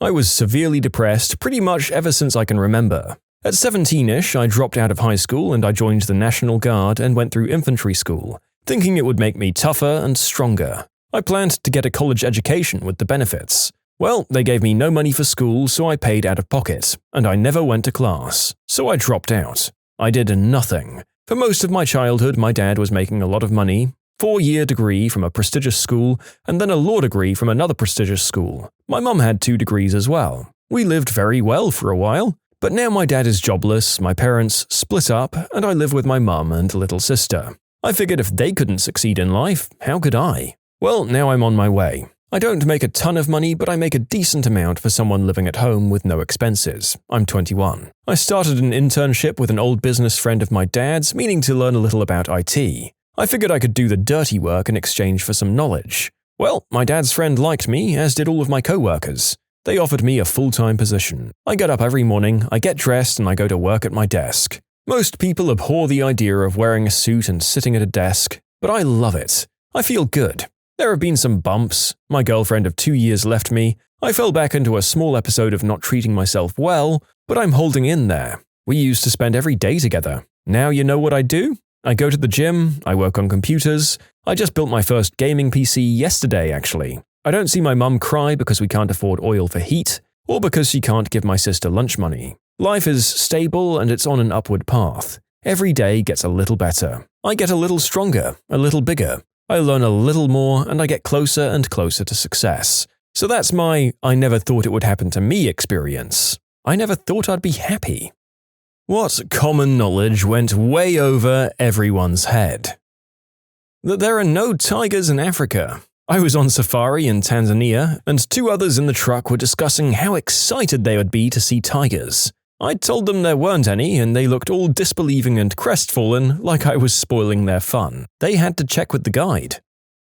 I have a twin sister. I'm a guy. You'd be surprised how often I get asked if we're identical. Do you say, no, her Johnson is bigger? Started working as a service plumber, and I can't believe how many people are surprised when you say don't put grease down the drain. That's something I grew up with. The mason jar under the sink where you dumped the grease out of the pan. Too many people don't know that it shouldn't go down the drain. Okay, so some frequently asked questions. Number 1, what does grease do to my pipes? Grease, fats, and oils stick to the side and solidify. This causes the inside diameter to decrease and leaves behind a sticky, uneven surface that stuff can't slide over easily. This is especially bad if you use a garbage disposal. Question 2. What do I do with the grease if I can't dump it down the drain? Trash or a jar? Some people save it for cooking, some use a jar to prevent their trash from smelling, some simply dump it outside in their yard. Wipe the pan with a paper towel to further decrease what goes down the drain. Question 3. What about toilets? Crap and crap paper, nothing else. No wipes, not even the flushable ones, are safe. No tampons, no pads, no diapers, no Johnnies. And finally, does hot water help? Not nearly as much as you think. Enough hot water will flush out almost anything, and liquid soap can help too, but in my opinion, it's easier and faster to just use a jar or the trash. I'm not sure how much our viewers are learning from this, but the narrator is getting loads of what are apparently just common sense facts of life. Now I know I shouldn't just be tipping all of my oil down the sink and should maybe get a plumber to check my pipes. So, growing up, I always saw the videos of sea turtles or other animals suffering, disfigured, or killed by plastic soda holder rings not being cut before being thrown out. This, of course, stuck with me, and so when I worked in a hospital kitchen, I'd collect the rings from the soda restock on the shift and simply slice each ring. One day, my coworker asked why I did that. I explained, and he just stood there for a moment and went, I never thought of that. My mind was blown. I thought it was common knowledge that these things really jacked up wildlife. He then proceeded to tell all of our co-workers, and I was further shocked that over half of them also didn't seem to know that this was an issue. Apparently, a lot of people don't know that pickles come from cucumbers. I've seen a lot of comments like this on Reddit. They're called pickles, as in pickled cucumber. My friend is also allergic to cucumbers. She ordered a sandwich and told the girl she had a cucumber allergy, and she got pickles in her sandwich and an extra on the plate. We were like, we said no cucumbers? And the waitress said, I know, that's a pickle. When I was a kid, I thought that when people got hurt, it was normal to get a shot, like a syringe. Turns out I have hemophilia, and my mum was really good at making me not feel like I was different. I used to work at a grocery store with a floral and gift department. We also handled balloons. Helium was going through a shortage at the time, and as a retail supplier, we were on lower priority from medical and military purchases. So there was about an 8-month period where we were completely out of helium. I had some version of this conversation at least 4 times. Can I get some party balloons, please? I can blow you up some balloons, but they won't float. Why not? We're out of helium at the moment. Why can't you just use air? I can use that, but they won't float. Why not? No helium. About 5 seconds of stupid face and silence followed by, what's helium? That dogs chase animals. I see so many people giving away their dogs because they're chasing my chickens. They're prey-driven animals. That's literally what most of them were made to do. How mummies were made. Growing up, I was obsessed with ancient Egypt and mummies. Even better, my dad worked as a mortician and would casually tell me how the things they did prevented decay. I wound up doing a presentation in 2nd grade about the process. I couldn't understand why I got sent to the counselor after that. Funnily enough, I'm now in school for archaeology and going on a dig soon. Seriously? I read a ton of books when I was a kid that went into excruciating detail about the mummification process. They know kids love that crap. The geography of the world. I was shocked that a lot of people in my campus thought that Singapore was in Europe. One of my friends thought Mexico was in Europe. I made fun of her all day. Then she recalled the time I said the Nile was in Africa, and with a very serious tone she said, "The Nile is in Egypt, idiot." That the moon can be visible in the daytime. Like, how can you go through life never noticing that? I had this conversation with my mother-in-law. My 2-year-old son said, "Noon," pointing to the sky, and I translated for him, and my mother-in-law says, "Silly boy, the moon is only out at night." Her face was priceless, like he didn't know the words, but he looked at her like, "Okay, but counterpoint, it's right there." Indian is not a language. In India, we have 30+ major languages and hundreds of local dialects. A pony is not a baby horse. I see this revelation a few times a year on the internet. A baby horse is a foal. A pony is a small horse, typically a few different breeds. As a general rule, if an animal's proportions are the same as a full-sized version, you're looking at a small adult, not a child. You can spot a baby horse or foal because they're super gangly and awkward, just like human teenagers. How to use an apostrophe. It's disturbingly common for people to automatically add in an apostrophe when they pluralize a word. Don't put laundry softener in your towel load. The towels will retain it and be unable to absorb water properly. If you've done this already, you may need to wash your towels several times without softener to get it all out. That just because someone speaks a different language, it doesn't mean they're deaf or hard of hearing. Speak slower? Absolutely. Speak 50 decibels louder than normal? Unnecessary. The universal English-speaking tourist symptom. Getting angry that people aren't understanding you and just saying the same thing louder and louder until you're red in the face. Where can I get some chips, mate? The print screen button on the keyboard takes a screenshot and loads it into the clipboard. That narwhals aren't really a thing. My parents thought I'd read some fake online article because in what world would a unicorn whale exist? After a few minutes of looking it up on their own, they realized that these weird creatures are in fact real, and their horn is actually one giant tooth or tusk. They can sometimes have two. That reduce, reuse, recycle is an order of operations, not just a phrase. That girls should tinkle after doing the deed. My roommate just got a UTI, and when asked if she peed after doing it, she asked why would she do that. Basic human anatomy. My wife thought that the berries resided directly to the left and right of the twig in male anatomy, like engines on a jet plane. Chickens lay eggs without a rooster being around to breed them. It's weird how many people don't know this. That you have to wash your butt in the shower and put on deodorant every day to keep from smelling like a swamp in the summer.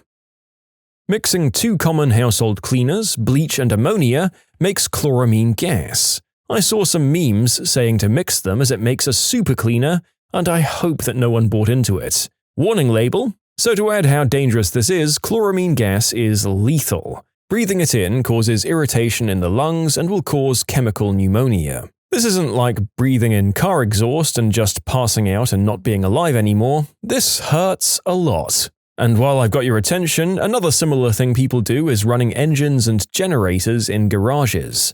Gas is the invisible killer. The Pelican Man. I used to visit my grandparents' place in Sarasota, Florida as a kid. There was a bird sanctuary there run by the Pelican Man, a bird rehabilitator who had minor fame in the Sarasota metro area. I idolized him. One day when I was about 18, I got to meet him and talk to him. I was over the moon starstruck by him. I was so excited to go home to North Carolina and tell the other kids in my class all about how I met the Pelican Man and how he talked to me. I thought they'd react as if I'd gotten to meet Britney Spears or Harrison Ford. I remember feeling really deflated when I was just met with blank stares because no one outside of Sarasota knew who he was. I should note that his facility closed after his death in the early 2000s, but has since reopened with the same aim of education and bird rehabilitation under the name of Save Our Seabirds. If you're in Sarasota, definitely pay it a visit, and you can read about the Pelican Man himself on their website. Prom is from promenade. Is that like lemonade? That the misuse of antibiotics is a legitimate issue. My girlfriend told me that she never finished her prescriptions because they give her extras, and then if she's feeling sick in the future, she'll take the extras. If you don't finish antibiotics, you're helping create drug-resistant bacteria. Every time I mention the fact that you can get ebooks and audiobooks online through your library, via Libby or Overdrive or some other borrowing services depending on what your library signed up for, there's always someone who's getting it as knowledge for the first time and is amazed. It's a great service, but they do a really bad job of advertising it.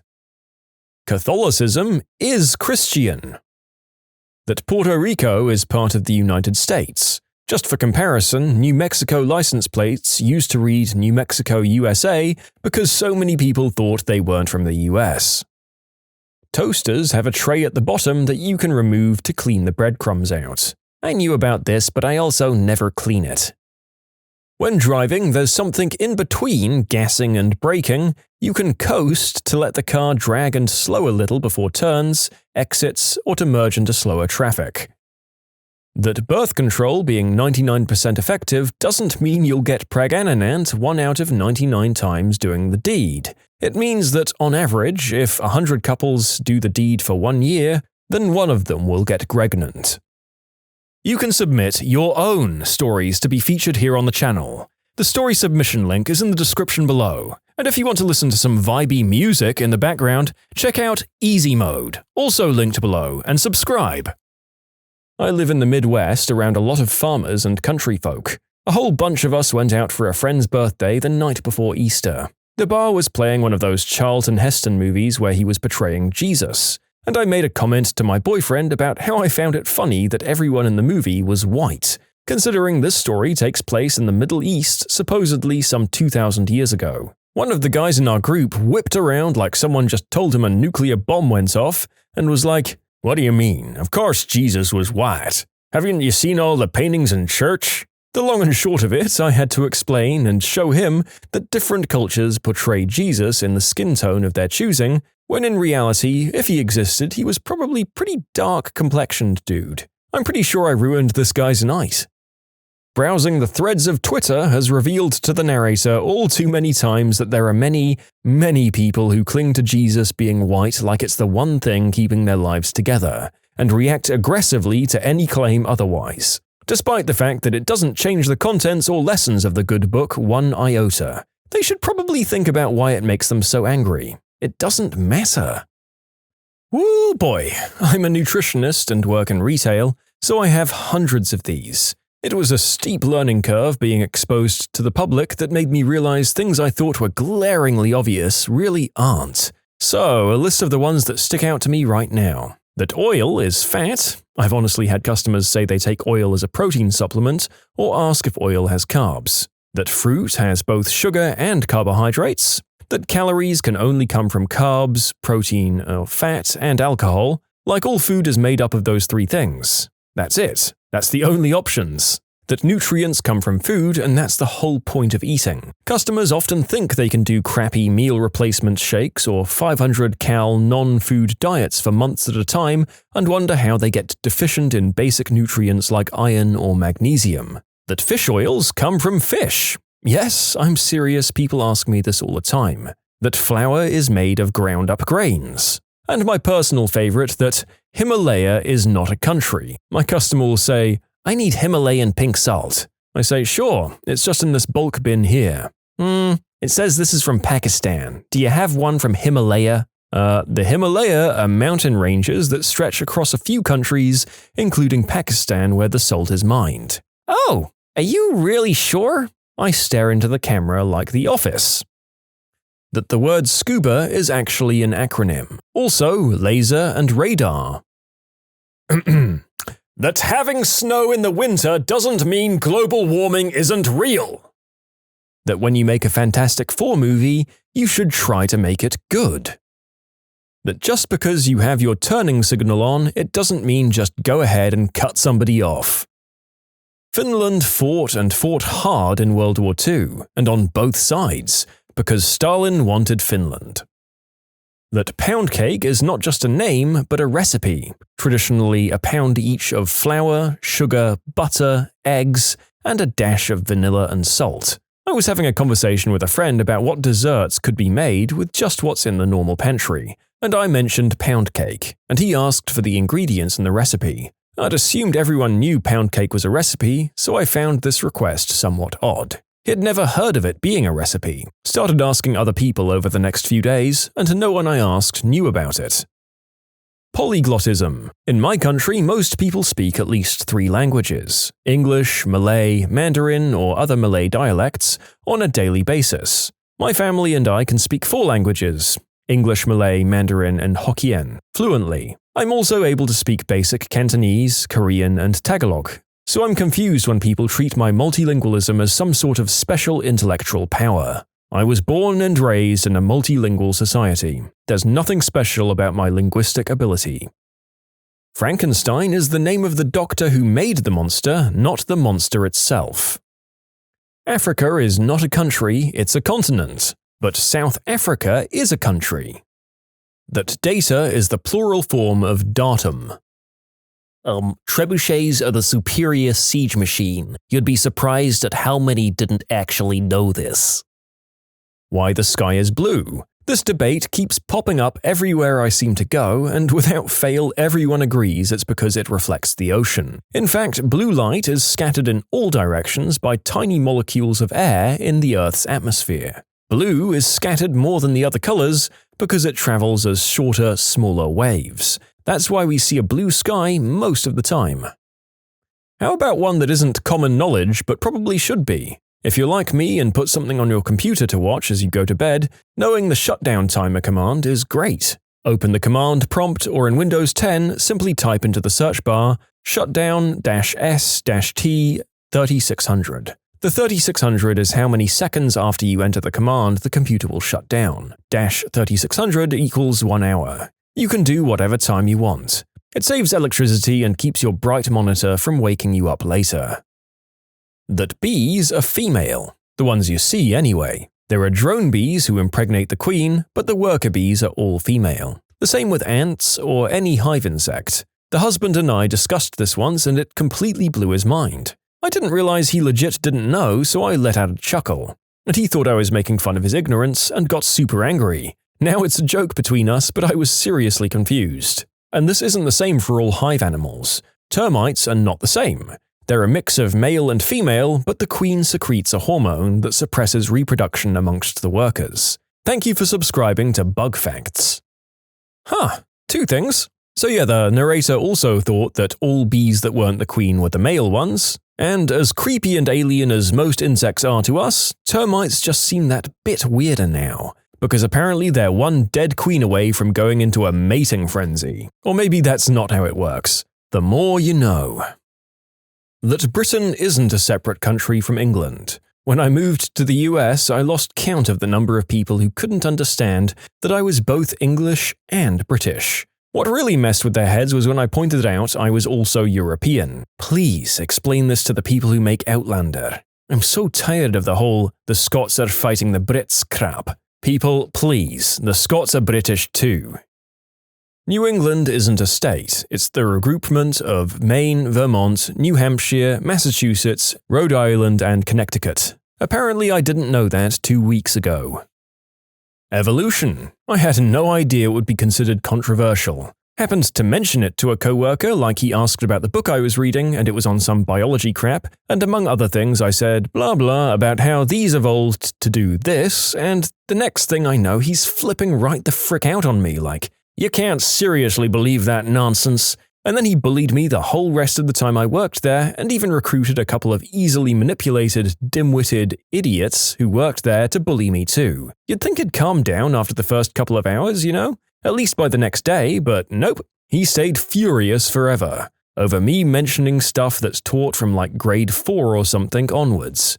And I didn't even suspect that a moment of chit-chat about ants or something, I forget what the book was about, could erupt into any sort of problem. It was really startling, like I opened a whole can of peanut brittle and snakes popped out. I just don't get it. Either you accept the scientific method allows us to figure things out and experts can inform the rest of us about their field's accumulated knowledge, or you don't. And if you don't accept it, then how can you trust airplanes or heart surgeons or prescriptions or gas appliances or anything else done using science? If you do, then how do you justify trusting, say, the heart surgeon, but not the paleontologist or geologist? I'd met religious folks before, of course, but as far as I knew, they justified discrepancies between scripture and facts, like God causing evolution and that passage being a metaphor, rather than deciding the discrepancies mean fact is not fact. The guy's intense horror at the very idea that someone might trust science was a whole other thing from how normal religious people think. I hope. Maybe more people than I know feel the way he does, but they're just smoother and keep it quiet. And there's something bad the incident's done to me now. Now I'm less likely to trust religious people. Like, I try to avoid telling them anything about me because I'm afraid of another freakout, and I don't know what all the things are that they might find triggering. That Northern Ireland is a country, that it's within the UK and people use sterling there. That Titanic absolutely happened and it isn't just a movie. When you drive up to a big box store like Walmart, Kroger, whatever, one side says home or something similar, and one says fresh or something similar. Home is the non-food stuff, normally starting with a pharmacy section. Fresh is the food size. My partner had no idea and had just been guessing at which side to go in for the past decade. He just assumed people knew which side because they'd been there before. When I visited the US and Florida when I was 13, I was asked by an American woman, "What's it like living in an igloo?" I'm from Canada. I couldn't respond because I was baffled. "We live in ice castles, lady. Do your research." You get fat when you eat more calories than you burn over a long period of time. Everyone seems to think it's because of carbs or fats or your thyroid, or because Mercury is in retrograde or some other mystical, mysterious BS. Computers. I grew up around computers and watched my mum use ours at home often, and I picked up on how to use it, troubleshoot, etc. Apparently, having common knowledge of computers is a rare trait that a lot of people just don't have. It's also apparently not common knowledge anymore for people to be able to count change, read an analog clock, or know the difference between north, south, east, and west. Also, this one's probably not common knowledge, but it's something that I learned recently that blew my mind a bit. You ever wonder the best way to tell which side the gas tank is on without getting out of your vehicle? If you look at the gas tank meter, you'll see the picture of a gas tank, and there's usually a little triangle right next to it. That triangle points to whatever side the gas tank is on. That Christians are Jews who believe Christ was the Son of God, and Muslims are Jews who believe in Muhammad as a prophet. They all still worship the same God, the God of Abraham. Most people think it's 3 different gods. It's almost as if they never actually read their religious texts. People having their lives figured out. Took me a lot longer to realize that most, if not all adults are not sure what the frick they're doing. What crazy self-own did a patient try to pretend wasn't their fault? An Elder Wand replica, as in the Elder Wand from Harry Potter. It was jammed right up their rear end. I really had to resist asking whether they'd tried Accio Wand. I used to work psych, and we had this regular patient who we all knew quite well. Schizophrenia, paranoid kind of thing. He was always complaining about spider eggs in his brain. One time, upon admission, he complained that his butt was hurting because he sent a rat up there to retrieve a message. Of course, no one believed him, but we had to check anyway. Sure enough, there was a rat tail hanging out of his rectum.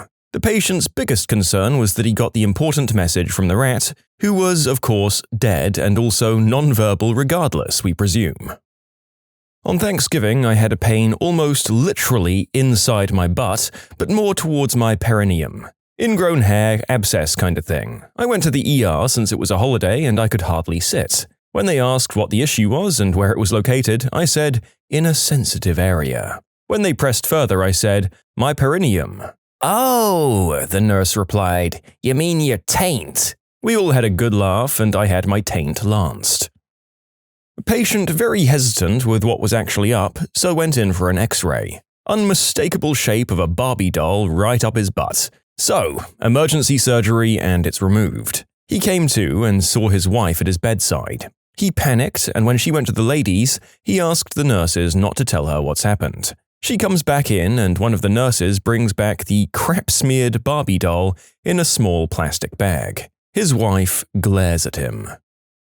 I once saw a high school-aged kid come in with a dinner candle stuck in his rectum. He reportedly was using it to reach an itch. Apparently, the itch was in his spleen because that thing was deep. His mom told me the story and how she had previously asked him to not itch himself with other things of hers. I didn't ask for any more details. I honestly think she believed that he was just really itchy. Well, folks, it's been a while since the narrator has done a medical video, and honestly, I was beginning to delude myself into thinking that there weren't actually that many stories about guys who got curious and tripped and fell onto things that then happened to go up their butts. But there we go. 4 out of 5 of our first stories all have that exact specific subject, and all 5 are kind of about troublesome objects and butts, so if I worded the criteria correctly, I could probably pass this off as a perfect run. Except the word perfect really has no place near any of this. I'm a corrections officer. I had an inmate complain about a pain in his Johnson. Took him to the facility hospital. He had screws jammed into his pee-pee hole. About 14, if I recall correctly. They took the screws out of him and put him on some psych meds. About a week later, he cut his own member off with a broken mirror and flushed it down the loo. That part of his anatomy was never recovered. Sent a male patient into the bathroom to collect a number 1 sample. Took him much longer than expected. He had misunderstood and given a splooge sample. Oh, I've got one. I had my nose straightened and septum shaved after I broke it like an idiot. I woke up after anesthesia feeling like the frickin' man. After about a minute of being awake, I tore out my IV, stood up, and started walking out of my room because I was going to walk home, about 3 miles, and finish that one mission in Heroes of Might and Magic 3. I walked past a nurse and she said, "You're bleeding." "Haha, no, I feel amazing," I responded. I kept walking until I got to the elevator, and I saw my reflection in the metal. My face is bandaged up with black and blue bruising leaking out from under the white fabric. My eyes are bloodshot and I generally look like crap. But hey, that doesn't matter, right? My immediate next memory is waking up sometime later, back in my bed in the hospital with the IV inserted into the other arm, and I'm strapped to the bed. Turns out I'd been on a morphine drip, and that's why I felt like Superman. My parents start yelling, and I'm like, "What you flimmin' walking but?" Turns out I gave myself a concussion while I collapsed while waiting for the elevator. On the bright side, that's how I found out painkillers are amazing and that they'd help me survive a year of intense manual labor when I ran away from home. On the downside, I was addicted to painkillers. I was 12 and I had an infection in the old man purse, and tried to hide it, hoping it would just go away. I was walking funny and it eventually turned kind of purple. My parents got very worried and spoke to me about why I was walking funny. Finally, I had to show my mum my crazy, swollen berries, and we went to the doctors the next day. While I was there, I explained the situation. They needed to do tests, so I was given morphine so they could ultrasound my nads. There was this super attractive nurse doing the ultrasound too. She got clear jelly all over my downstairs area. It still hurt, but man, if that wasn't one of the first rock-hard eggplants I'd ever got, I don't know what was. I was so weirded out by the whole situation. First, I get an infection down there. Then I'm given morphine. Then I get jelly slathered all over my splooge wallet. Then I see one of the prettiest girls in my life and she touches my disgusting, morbid sack. I tried desperately hard not to smirk because it still felt kind of good, also being ticklish, but every couple of seconds I'd giggle and smile, but then a quarter second later it would hurt and be painful. So this was all just kind of like a roller coaster, especially being so young. It went on like that for at least 5 minutes. I don't really remember what the problem was, but if I recall correctly, it had a bacterial infection, but that cleared right up and I was fine. I think the only lasting effect from that was that women with short hair are still very attractive to me. Doctors and nurses, if you're reading this, thank you, but holy crap, that was confusing. In short, had an infection and had a hands-on experience that I'll never forget. One time a lady came into the ER with itching and pain in her hoo-ha. She said she had used some garlic as a natural way to fight a yeast infection. And no, it wasn't from eating the garlic.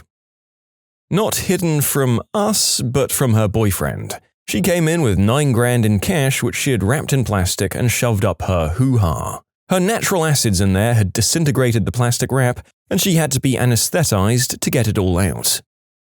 The 10-inch long cucumber that the male patient had tripped and fallen on, which was distending his abdomen on the other side of his body. The patient said nothing until the CT scan showed the mass. I had a lecturer who told me about a homeless guy who regularly presented to ED complaining stomach pain. He'd get an abdomen x-ray which showed a bunch of wire inside his abdo. He'd be added to the next day's emergency theatre list, get a hot meal and bed for the night, before hoofing it the next morning and self-discharging before surgery. He'd purposefully pierced his belly with a wire coat hanger and fed the thing inside himself so he could go around to hospitals and score a free hotel room for the night. And by the way, this isn't a place with universal healthcare, so even though he was a regular and the hospital staff knew him by name, they couldn't refuse treatment and couldn't force him to have the coat hanger removed either. Good lord. The narrator came here for fun, silly stories about people with things up their butts, not sad stories of the desperate measures some people will go to get a good night's rest and a meal. This is heartbreaking. And before people go saying this is why you shouldn't have free healthcare, no. Just no. We have free healthcare so that down-on-their-luck folks who need medical attention can get it without being refused service or being put further into crippling debt. The occasional case of a guy like this abusing the system is just the price we have to pay for that. Oh god, I need to tell this story. My uncle is a retired surgeon. One day, an elderly man gets to the ER with the handle of a paintbrush up his butt. We're talking decades ago in a countryside hospital where sticking things up your butt was a big taboo. Go figure in an old man's mind. So, word spreads among the staff, and doctors and nurses enter the poor man's room, pretending to do preliminary checks and ask him why he's there. By chance, he also has a scratch on his wrist, and that was his answer to everyone. "Oh, you see, I have this scratch here, and I wanted to have it checked." Oh, it wasn't the patient, it was his awful relatives. They came into my office to ask me to see this old guy because he had, quote, accidentally cut himself and wanted some stitches. I told them I couldn't do any stitching with a lack of sterile equipment, but would gladly apply some steri strips if the wound allowed it, as long as they brought the man to the office. That request was denied. They kept insisting that I see him at their home. Fine. I loaded up my bag to go and check on the old fellow. I found him in his bed, conscious but refusing to talk, with various superficial knife wounds on his stomach and a gigantic hematoma in the process of swelling up on his forehead. I flipped out and got the relatives to finally talk. They said the man had fought with his sister and decided to repeatedly slam a hammer into his forehead and then had tried to disembowel himself with a kitchen knife. They didn't call an ambulance because they were, and I quote, ashamed and didn't want to deal with assisting the man in a faraway hospital. I gave them 15 minutes to get their crap together and either call an ambulance or get the man to the hospital themselves. Never found out what became of him. When I was in the hospital, there was a homeless guy there that was beyond drunk. This guy was next-level crap. He had 2 doctors, 3 nurses, a cop, and an orderly trying to keep him restrained. He thought he was forming coherent sentences, but the words, "I'm not fricking drunk," came out several times. Along with, "I don't even drink alcohol, it was rainwater." They kept telling him that they'd sedate him if he wouldn't stop his wild behavior, and I'm guessing they couldn't because of his blood alcohol level. Every 20 minutes he'd get riled up again and the same thing would start over. Eventually, he admitted to alcoholism and the cop left and the 2 doctors looked after the man. The guy even ripped out his IV. Well, I'm a radiographer, and sometimes you see those objects stuck deep inside patients. I've seen a spray can, a screwdriver, a potato, or the proper adult toy gone way too far. But the more surprising one was a woman that used a Coke 33 centiliter glass as a plaything. She didn't have enough, so she used another. I guess she felt nothing due to excitement because she pushed the first bottle into the uterus, breaking the cervix by pushing with the second bottle. Ugh. You can submit your own stories to be featured here on the channel.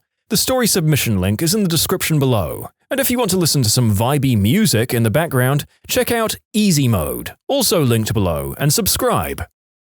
Sister's friend is a nurse and told the story of a man who came into the ED clutching his abdomen and complaining of severe abdominal pain. He was acting suspicious and kept changing his story, symptoms, site of the pain. My sister's friend and a few other nurses suspected something wasn't right, and after maybe an hour or so, he confessed the true cause of his pain. He had inserted a deflated full-size basketball, a very cheap one, into his butt and pumped it up. Amazingly, he somehow managed to pump the ball up to the point where it popped inside his butt. The popping is what caused his pain, but the kicker was he hadn't come to the ED to treat the pain. The basketball was still inside his butt, and after the pop, a combination of pain, presumable swelling, and it still being semi-inflated meant that he was unable to retrieve it himself. She didn't go into detail as to how the basketball was retrieved, but I can't imagine that it was very pleasant. In short, Guy put a basketball up his butt and inflated it until it popped, and he was unable to retrieve it himself.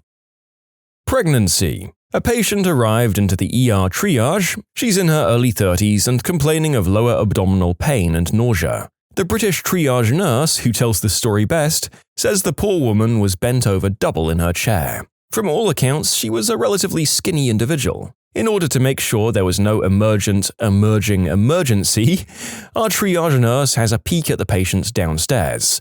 She was greeted by a crowning baby. The nurse bolts up and runs into the ER and grabs my attending. "Sir, she's up the duff." Confused, and there was a brief, who's on first exchange before my attending and I just ran in, just in time to catch a healthy 8-pound baby before it hit the floor. There were several other incidents similar to this, but none so pronounced. The mother denied being pregnant right up until the moment her baby girl was on her chest. In short, Duff denied, nurse pried, mum lied, baby cried. I've read just enough stories like this in my time here to be able to say that no matter what the percentage of pregnant women is that somehow deceive themselves into thinking otherwise, it's way bigger than you'd like to hope. Absolutely insane. I watched this one guy in the ER. The guy walks to the back with a couple of towels on his shoulder. He looks like blood is starting to seep through the towels. The nurse asks, "What happened?" She starts to take the towel off and her face turns from a smile to very serious. Calls over the doctor and others. The guy said, "I was cutting some branches overhead with a chainsaw. It got caught on one of the branches and came back on my shoulder. Now there's basically a crowd around the man, and they're getting ready to take him back for surgery. He'd basically cut into his own chest with a chainsaw. Not life-threateningly bad at that point since he walked in. I was in awe, to be honest. I always wondered how he shut that damn thing off before straight-up murdering himself." My best friend's mother is a nurse. One night, as a joke, my friend decides to show her One Man, One Jar, which is a hilarious thing to watch with your mum, right? Anyway, this woman is just deadpan the entire video and follows it up with, "Oh, is that it? Okay." Dumbfounded, we ask what she could have seen that could possibly be grosser than that, right? She proceeds to tell us in detail about a man who stuffed a hamster into a Johnny, then shoved the rat bag up his butt. The hamster then, out of suffocation, chewed through the protection, clawed its way deep inside him, where it drowned in a mixture of blood and number 2 after shredding his colon in a frenzy. Like the messed up, real-life version of that one South Park joke. She was part of the team that had to retrieve said rodent. His mum always seemed like a demure housewife, but damn, that lady has seen some crap.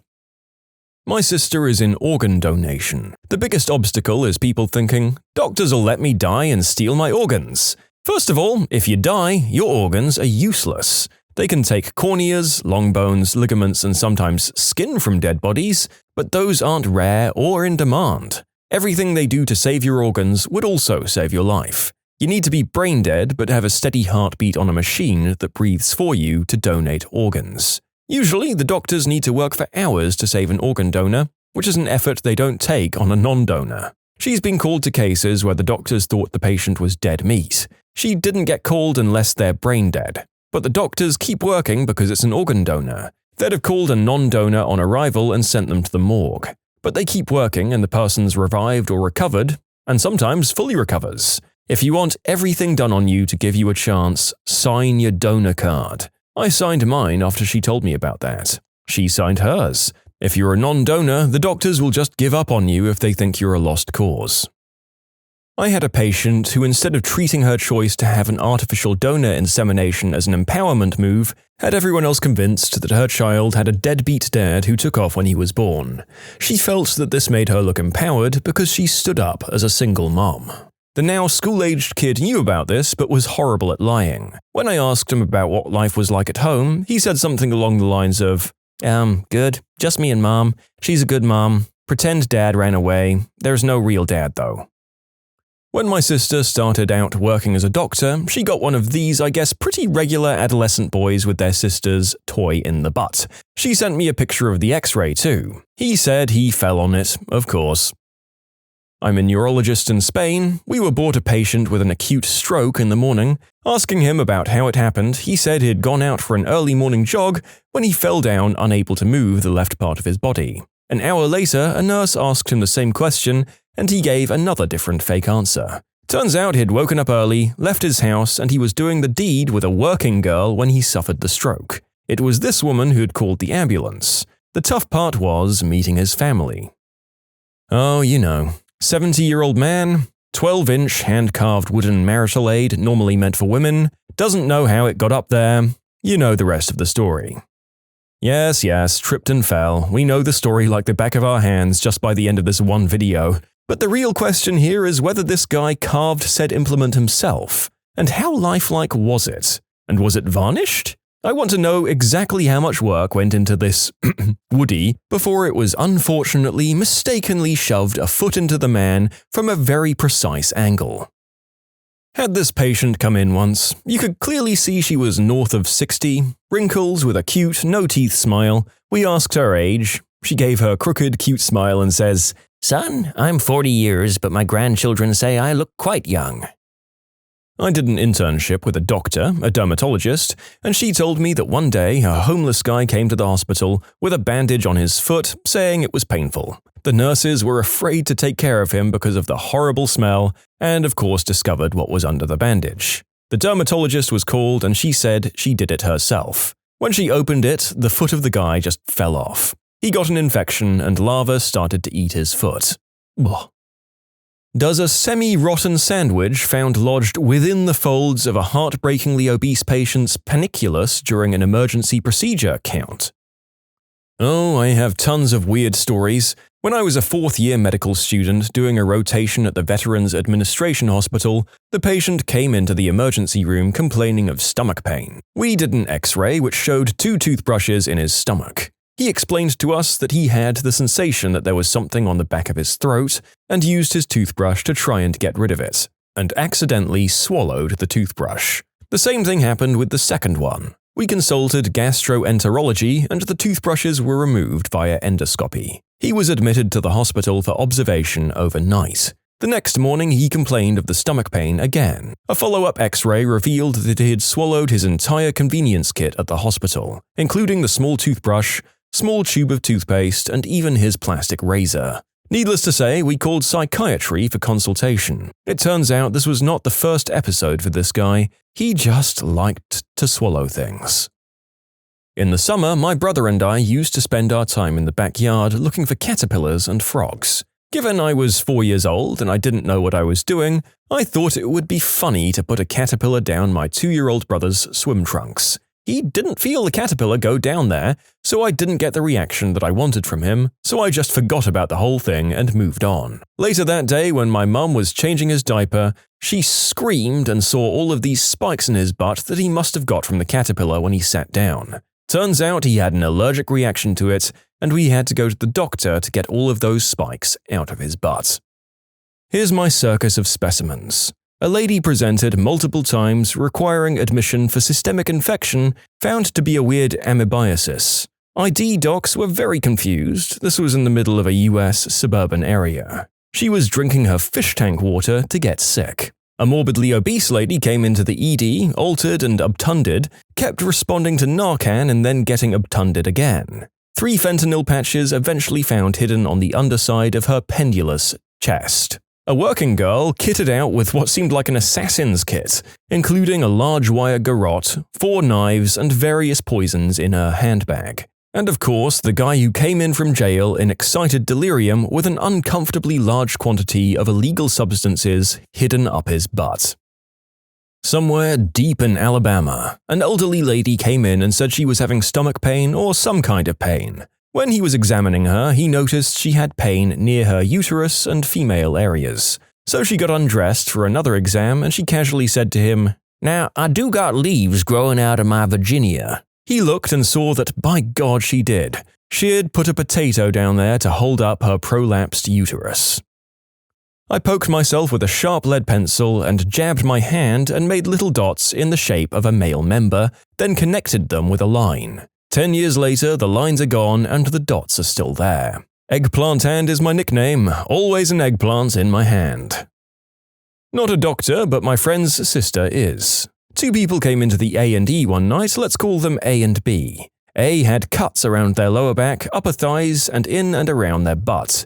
B had cuts and a shard of glass in their face. Upon admission, they didn't say what the cause of these wounds was. It wasn't until they found traces of number 2 in the second patient's wounds that they said what happened. As it turned out, A had been sitting on a glass table taking a number 2, while B sat directly beneath to watch while they took said movement. The glass table gave way and broke during this spectacle. You might say it was a bloody crappy experience. What gross, crazy shenanigans happen in the McDonald's play pit? I found a pair of rusty scissors in the ball pit when I was 6, gave them to a staff member, and got a free ice cream. I know now that it was likely a bribe to keep me quiet. You know what? My experiences weren't bad at all. I found like 4 original Game Boy games in the ball pit once, games including Tetris and Donkey Kong. Some kid smeared his number 2 on the inside of the tube, had to call in a cleaning company to take care of it. An old couple were with their grandchild. They sat down at one of the tables that had the tubes running over it. The kid went wee-wee in the tunnels above, and it dripped down all over the old people and their food. I swear to God, whenever I went to one of those tubular germ factories as a kid, there were always mysterious yellow-green puddles, or at least the faint smell of wee-wee and whatever crappy disinfectant the poor employee who had to squeeze himself into the thing had used. Never stopped me from going into them, though. A lady left her 2 young children in the play place 4 hours while she went to the thrift store shopping. Eventually, a nice old woman came in and told me they were there and didn't seem to have a guardian present. So of course, I called the cops. When she finally returned, she admitted that she does it a few times a week. Another time, I was getting ready to lock up for the night and I noticed smoke coming from under the hood of the play place. I was quite surprised to find 4 older men smoking green herb and cigarettes, sliding and giggling. Some fricking kid climbed all the way to the top of the slide and took down his gosh darn pants and slid down the slide. The problem was, he made brown the whole way down. There was a fricking trail of crap spanning the entire second half of the slide. We only found out because some other fricking kid slid down the slide and came out covered in chunky liquid chocolate and crying uncontrollably.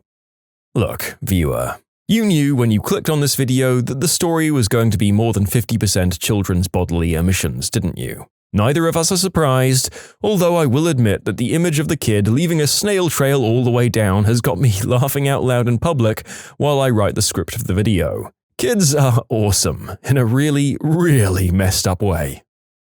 Our play place was replaced with video games and a giant crawl-in Happy Meal box quite a few years back. It's all in a glass room. The place is disgusting. Children leave food in there, they spew, and even go to the bathroom. Also, quite a few employees have hooked up in the giant Happy Meal box. I feel that our bathrooms are much cleaner. I mean, I hope so. That's where I've been eating my meals. I will now tell the story of the best thing I ever saw in Playland. This was at Burger King, not McDonald's. In the South, these things are simply called Playland. A few years ago, me and my kids were eating at Burger King, and of course we had to eat in Playland because kids. Burger King had at this time installed talking garbage cans in there. It was probably intended as a way to get kids to throw their own trash away so employees wouldn't have to do it so much. Whoever designed those things knew nothing about children. When you put trash into the talking trash can, pushing your garbage in past that plastic spring-loaded flap which says "thank you" on it, the trash can would then say "thanks for the garbage" or something like that. You know, things a talking trash can would say. Any parent could tell you what would happen next. Children do in fact know that trash cans cannot actually speak. So each successive child, having been congratulated by the trash can, would do the obvious thing and put his head inside the trash to see who's in there. Then the spring-loaded "thank you" flap would swing shut and grab the children by the neck in the manner of a squirrel trap, and they couldn't get their heads back out, and there would be flailing and muffled screaming, and they'd have to be rescued by mommy. This happened over and over and over. Kids of a certain age would put their heads in a talking trash can, even if they just saw the last kid get garroted by it. It kinda makes them even more curious. Just one kid after another getting choked by this evil instrument of torture. Thanks for the trash! It was the best thing I've ever seen. Kids leave, new kids take their place, new victims for the magic trash can. I never got tired of it. Next time we went to Burger King, there weren't any more, but I hope someday they'll come back for another try. Thanks for the listen! I really want to see the face of the brilliant guy in corporate who thought of this when he's shown a video of kids getting their heads stuck in the trash can. 2 teens hid in the ball pits and just went at it. Unsanitary as heck, but I guess teens will do it anywhere. My aunt got stuck in that spiral slide once. And yes, my aunt. She was about 40 at the time. I'm not really sure why she decided to go down the slide, but she did, and she didn't fit. They had to shut the play place down and call someone to pull her out.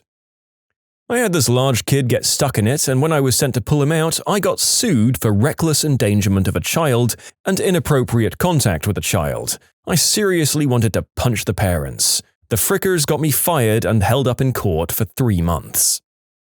Kids literally take their Happy Meals in there and just forget. Heavier things are always at the bottom, like cheeseburgers. Then there's a layer of chicken McNuggets and such. 50% of the ball pit is in fact edible, 25% balls, 25% kids number 2. Whether or not the doo-doo is more or less dense than the nuggets depends on their diet, I guess. I'm not an employee, but when I was a kid, I was climbing in and out of the play place. I was getting pretty tired, so I decided to take a little break inside one of the tubes. I noticed a whole bunch of flies and decided to follow them. Turns out there was a dead iguana that was just rotting away inside the tube. I was crawling over it the whole time without realizing it. A kid had the runs in one of those cars at the top. Well, he thought it'd be a good idea to take the slide down to tell his mum that he'd gone boom boom. I had to go up in there, clean out the car with a crap ton of rags and a bucket of sanitizer. Then I had to clean the trail of smears that went down the slide. I quit immediately after when I learned I wasn't supposed to be the one cleaning that stuff up. You know, this thread is making me feel better. One time, my son went doo-doo in the play area. When I realized it, I went and cleaned it up. Before I was done, someone told the staff about it. So I'm there cleaning it up, and then I see a McDonald's employee. I said, "Don't worry about it, I got it all." And he said, "Wow, thanks, that's the first time that's happened." Feeling embarrassed, I said, "The first time a kid has went number 2 in the playground?" "Oh, heck no," he said. "That happens about once a week. This is the first time a parent has cleaned it up themselves." That was enough to make me change my mind on how much McDonald's employees deserve to get paid. Sheesh. As a former slave of the Golden Arches, thank you. And yes, you might be one of the first people I've heard of in history to do this. Have you ever taken pity on us teenage, pimply custodians of the playpen before? Sound off in the comments to let us know, and we'll testify for you at the gates of heaven. Never seen any crap at McDonald's, but as a parent I can confirm the play place is full of fricking turds. Raise your kids better, McParents. Not quite McDonald's, but I worked at an indoor playground where we had a big version of the play place complete with a ball pit and inflatables. A 7-year-old was running and going number 2 at the same time, leaving a long streak of half-solid excrement across the arena, which resulted in little mud tracks leading to every part of the facility. Another time we had our toilets back up due to a clog in the main line. When the plumber opened up the drain to check it out, a crap geyser proceeded to erupt about 3 feet in the air, flooding the bathroom with about 2 inches of standing sewage. Not to mention, this was the women's bathroom. When asked to clean it, both employees quit. Being manager, I was left to deal with the aftermath. I have countless stories involving every form of human excretion at this place. We even had a death occur on site, which I can't go into. After that, though, employees always rumored about the ghost which would cry at night if you stayed long enough and would move around toys. We had all of these incidents caught on camera, but I no longer work there for what should be obvious reasons. A kid threw up and proceeded to pick up fistfuls of chunks and throw them at other children, who then followed his initial example. Ugh. We closed the play place for like 2 weeks to have the whole thing heavy-duty cleaned and sterilized by a hired-out company. A woman got angry that her kids couldn't play. She yelled, "I'll show you, clean!" Ripped the hazard tape off the door, broke the lock on said door, and proceeded to put her finger down her throat and add to the mess. That was right before I quit. The last thing I heard, she was trying to sue our owner, stating that the chemicals in the play place, which she broke into, made her ill, so she was hospitalized. Not McDonald's, but I worked at a Discovery Zone kind of place in high school. Once a month on Sunday nights, we would host middle school dances. The older teens or whatever could show up and do whatever they wanted without the little kids around. There was always a pretty decent turnout. I saw the following things. People getting handies in the laser tag maze. People getting handies in the ball pits. Pretty much just people getting handies everywhere. For a while, a kid from the ghetto JH ran regular dice games that took place on one of the pool tables. I generally just let this happen. Unused rubbers in the quarter and token return in every single arcade game. A girl blew chunks down the slide leading to the ball pit. We figured she was drunk and she got arrested. A girl and a boy came out wearing each other's clothes after a game of laser tag. And unrelated, but my favorite, there was this slightly chubby, awkward, nerdy-looking kid there by himself, not really socializing. I think his parents made him come. I gave a group of girls a ton of tokens, free pizza coupons, free entrance passes, etc., just to go talk to him. By the end of the night, you could see him come out of his shell. He continued to come to the dances and was a social machine after that. I liked to think I changed that kid's life somehow. You can submit your own stories to be featured here on the channel. The story submission link is in the description below. And if you want to listen to some vibey music in the background, check out easymode, also linked below, and subscribe. It started as a fairly average Monday morning. Began my shift as usual and watched over the kids. For the most part, there weren't too many incidents. A couple of kids got into a small fight, but we usually don't step in unless it's anything serious. Anyway, it was getting kind of late and I only had an hour left. 2 kids got into a pretty big argument with lots of hair pulling and pushing. I was feeling pretty tired that day, probably still hungover from the night before. Didn't really bother to do anything because it just looked like their parents noticed anyway. One of the kids was fairly older than the other one, and the mother of the younger kid was pretty angry that her kid was being bullied. The mother of the older kid was your typical lazy parent who doesn't give a crap about what their child gets up to and insisted that it just wasn't her problem. Now, the mother of the younger kid looked extremely angry before they'd even begun to talk. I could visibly see her face growing redder and redder as each second passed. She told the other mum that she should bother to raise her kid properly and said that her daughter should give her child an apology. The mother just shrugged it off and turned away. Apparently, the mother of the younger girl didn't like that because within seconds, she had grabbed her by the hair and slammed her face into one of the plastic slides. The rest of the kids simply watched in horror as the mother proceeds to push the other woman headfirst into the ball pit while desperately trying to kick her in the head. The last thing I saw, she jumped up and tried to elbow drop her pro-wrestling style. Quickly got my manager to call the police. The mother was thrown into the police car, and I'm pretty sure they had to get an ambulance for the other woman. Needless to say, the play place was closed early that day. They didn't reopen it for almost a week. You know, I'm of 2 minds about this. On the one hand, these are both opposite ends of the spectrum in a lesson on how not to be parents. On the other hand, this would be something you told your friends about the second you went to school the next day. These crappy moms probably made a whole bunch of kids' days. Thanks, morons.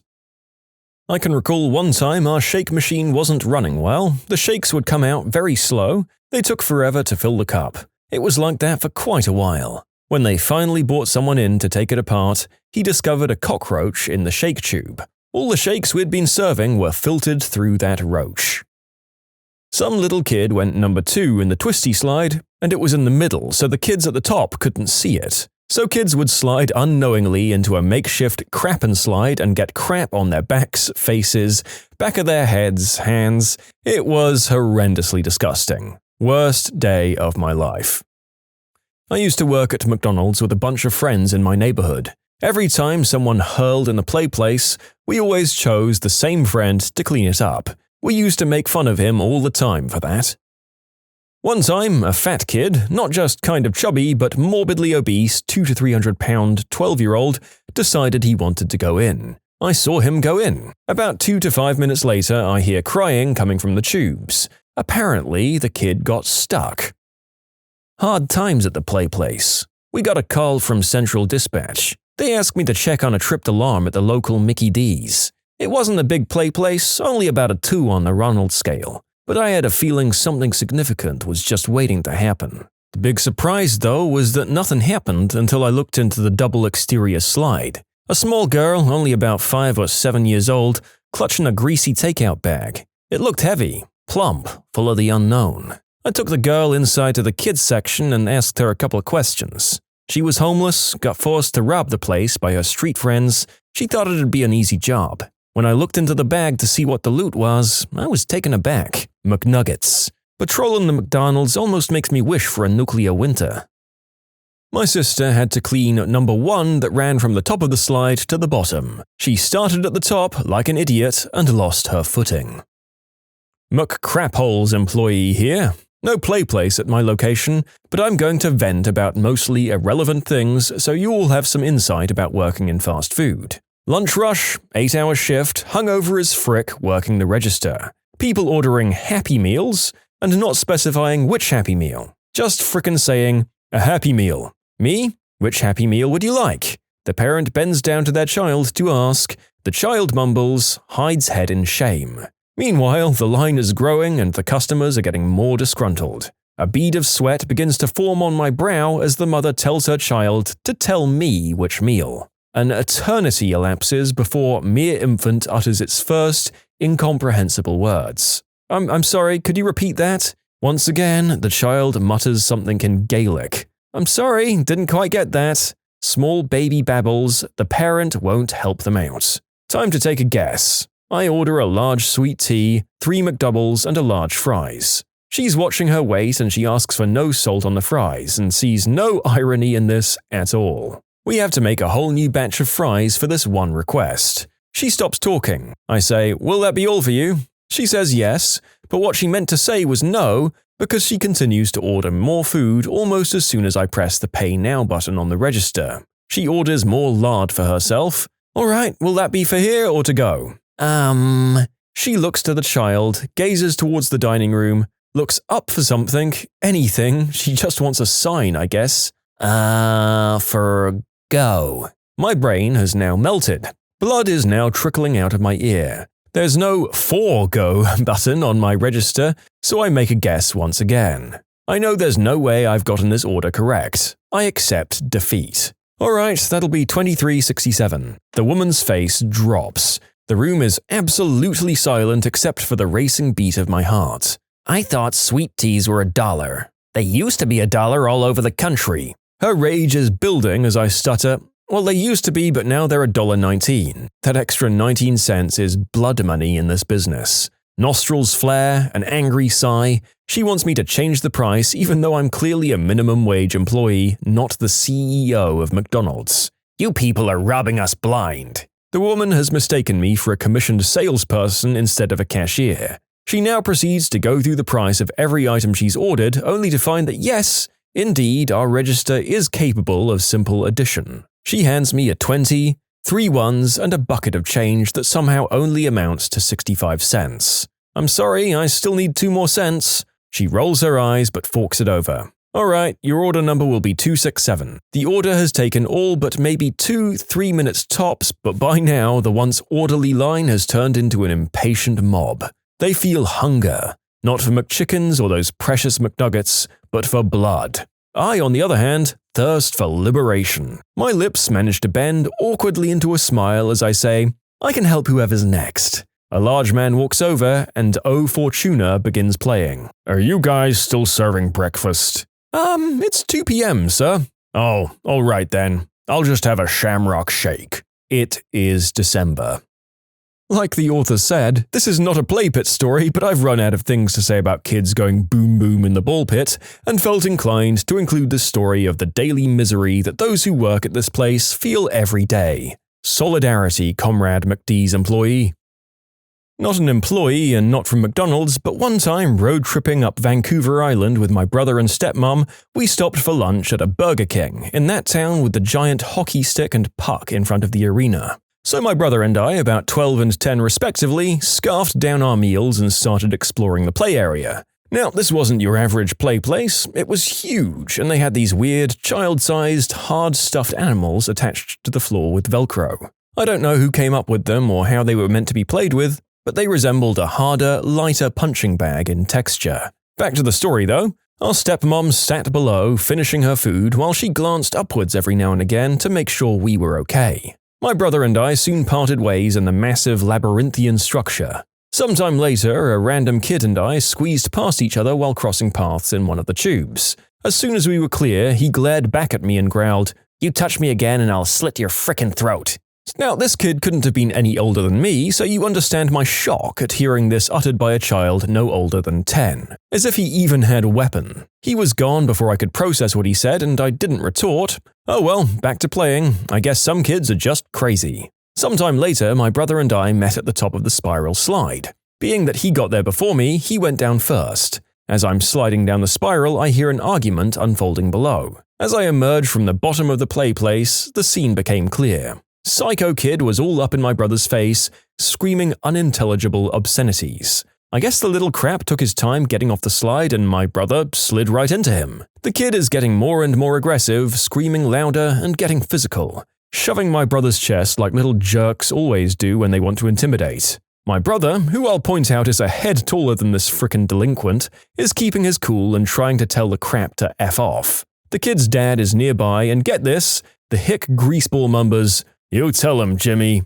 in between mouthfuls of a whopper. A couple of things went through my head before I acted. The kid's unfortunate excuse for a father couldn't care less if the world ended tomorrow. My brother can't as well beat this younger jerk without some kind of repercussion. My approaching stepmom is a good 5 to 10 seconds away on the other side of the play area, and I need to reassert my dominance over this hillbilly spawn whose best experience with violence probably comes from WCW or the crappy example his dad set to him.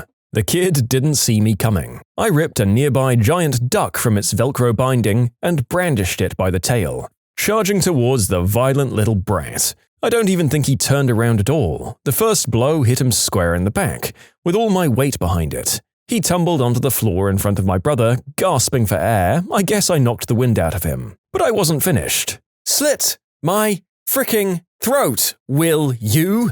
I shouted with every swing, each strike harder than the last. He was crying for his daddy by the time my stepmom dragged us away. She was about to end the trip early before we explained the situation. In the end, she decided to not punish me, gave a heavy sigh, and chalked it up to another case of small-town madness.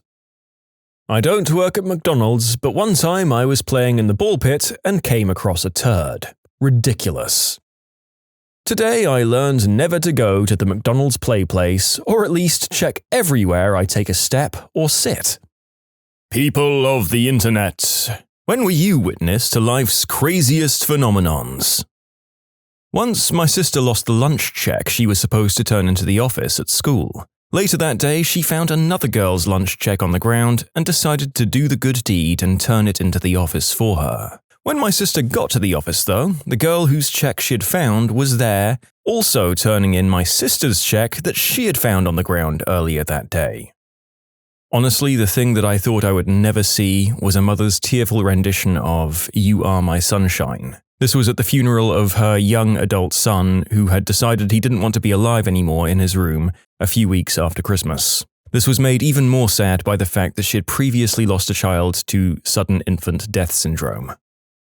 When I was really young, I'd ask my dad if I was his real son because I was Asian and he was white. He'd always tell me that he was my dad and I was his son. I wouldn't bring it up too often, but for some reason, the thought just itched at the back of my mind. Fast forward to my first year at college. I meet my biological mother and she tells me that my dad isn't my biological father and that I was actually the son of one of my dad's friends from the Navy. My dad didn't find out until I was about 5, and afterward he decided to raise me in spite of my mother cheating on him. He's always been my dad. There was so much that had happened to lead up to his decision to continue raising me alone. I have an enormous respect for him. Now that I'm an adult, I can see that not many people would have taken the road he took. He decided that he had a moral obligation to keep raising me, and he wrestled with the legal system back when there weren't many rights for single dads. On the flip side, I also love my mother because in the end she realized that she wasn't capable of raising me, and relinquished full custody to my dad. You know what's crazy is that my story isn't even unique. So many people have had crazy family drama. It really puts it in perspective. My husband is a high school football coach and the first game of the season is tomorrow. He's already been offered money, bedroom favors, and free yard work from parents as long as he starts their kid. He isn't even the head coach. Our oldest son is on the team, and my husband likes to point out that our son doesn't always start either. I really hate parents. It's high school. It's time to cut the cord. If your kid isn't good, they likely won't be on the field much. What the actual frick? Is this Texas? Because I know that football is more important than food there, but my god, some of these folks are taking it way too seriously even for that state. So many questions. What social class is the school? How bad are their kids? What is on the line for them to offer these things? I work in retail sales, selling pretty common technology. You meet all sorts of people. People who are weird, people who are cool, people who are absolute jerks. I've made friends with my customers a few times, although I usually keep everything on my work phone. No Facebook messages or hangouts. I've grown up and currently work in Texas. A wonderful place. I met a nice older lady at work who I'll call Mrs. Texas. She was always decked out. Texas purse, Texas boots, Texas nails, the whole deal. She bought her tech somewhere else and, like most people her age, had a billion questions. She got sold something that's pretty crappy and got tired of the people who ripped her off. Mrs. Texas came to my store and I started helping her out. I'd say probably once a month for about a year, she'd come in and I'd need to fix what she had. Nothing too major, just reorganization things and telling her everything's good to go. We'd chat a little bit. One time, her tech suddenly reset in my hands. I felt guilty, although I knew I did nothing wrong. She lost pictures of her dog that had just passed away. Most people would cuss me apart and I'd have to kick them out for things like this. She was upset, but not at me. Great frickin' lady. She started having a few surgeries on her eyes. They didn't heal at all. It really stressed her out and slowed her down. The last time I saw her in the store, she could barely see. 2 days ago, I got a phone call from Mrs. Texas. She said it was important and asked me to call her back. Hey, usually, frick customers and their tech questions once I'm off my shift, right? But I called Mrs. Texas. She explained that she had recently fallen and broken her arm.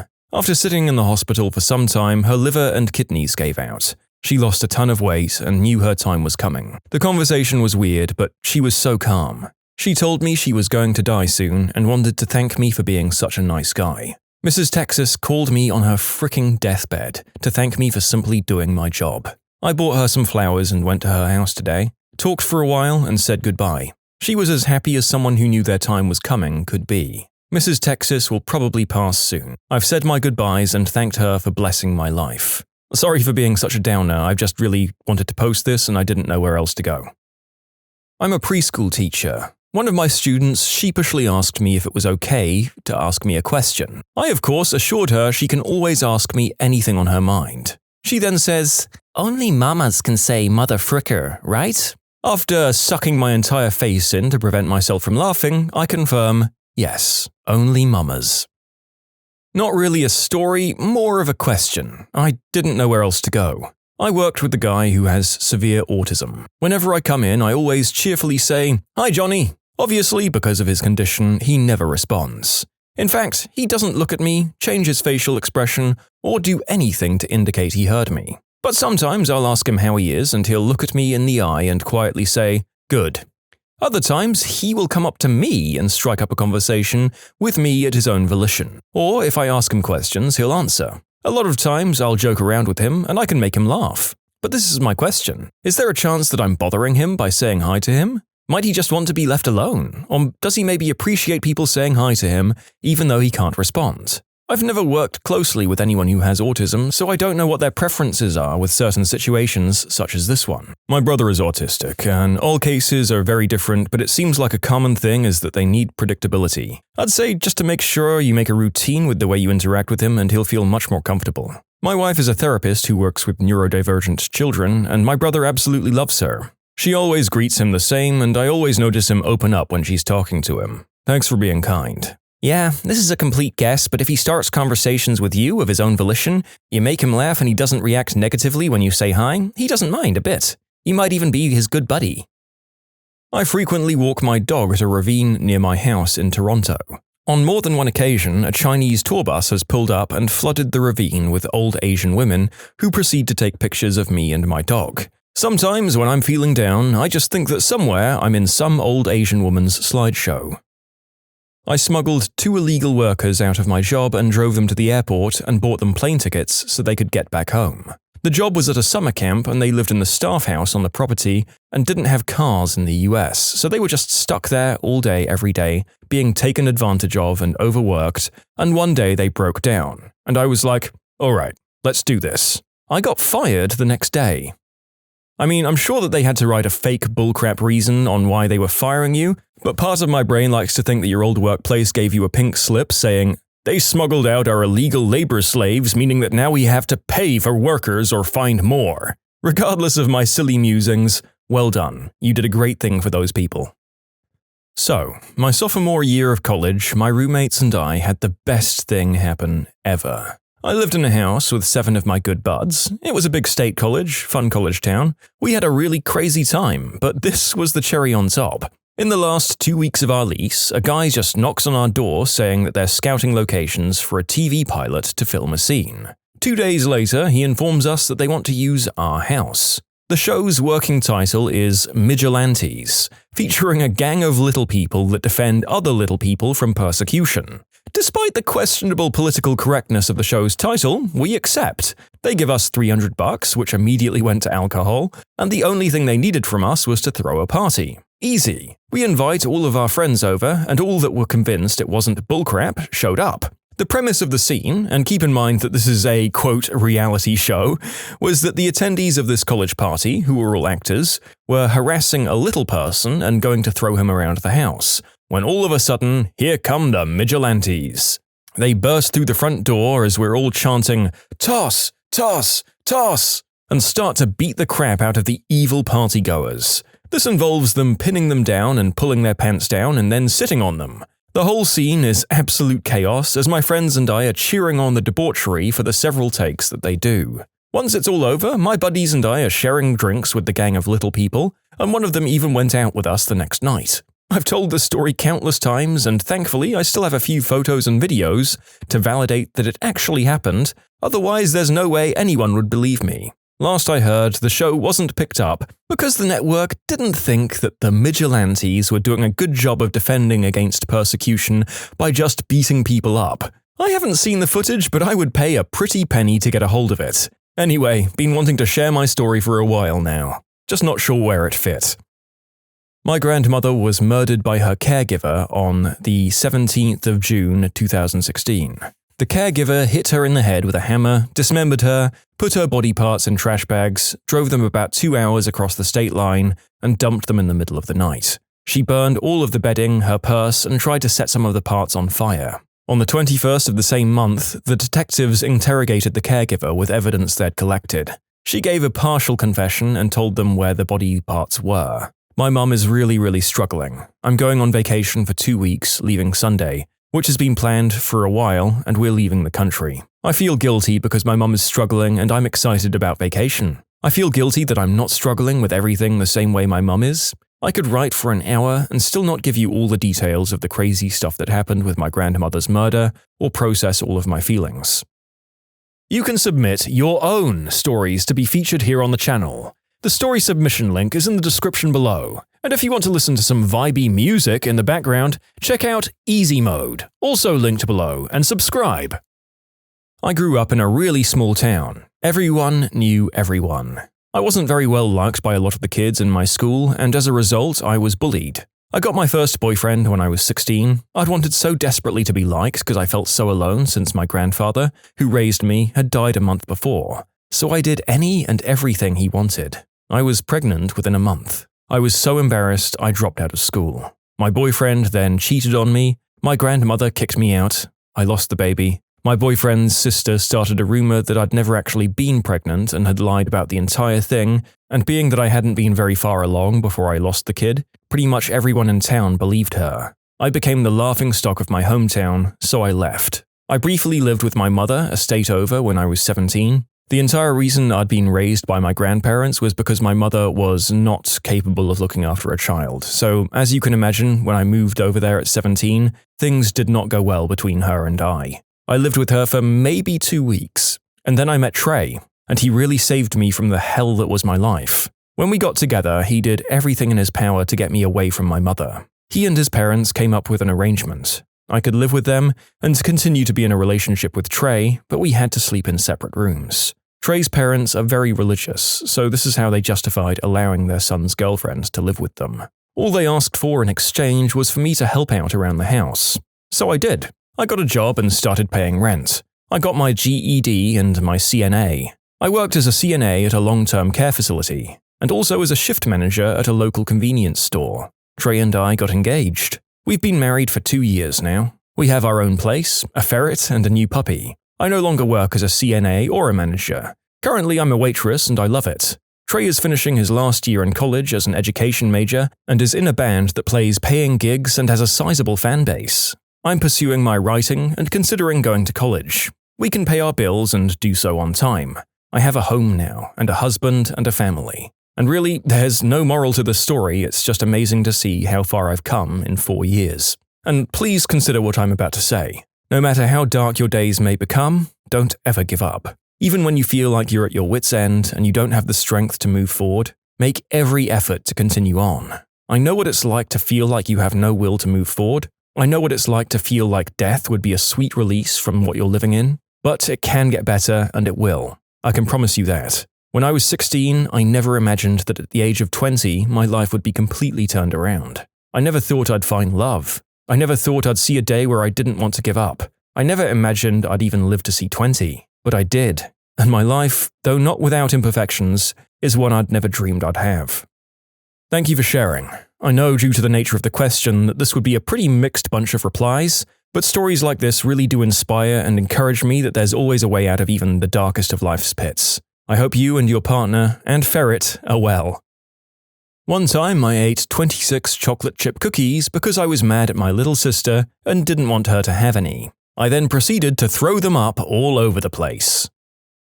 I was pretty much a toddler at the time. My parents had brought a brand new inflatable boat for a few $100s. They'd fully inflated the boat and we were testing it out in the backyard. While they were sitting in it, I went to the kitchen, grabbed a knife, went back to the backyard and stabbed the boat right in front of them.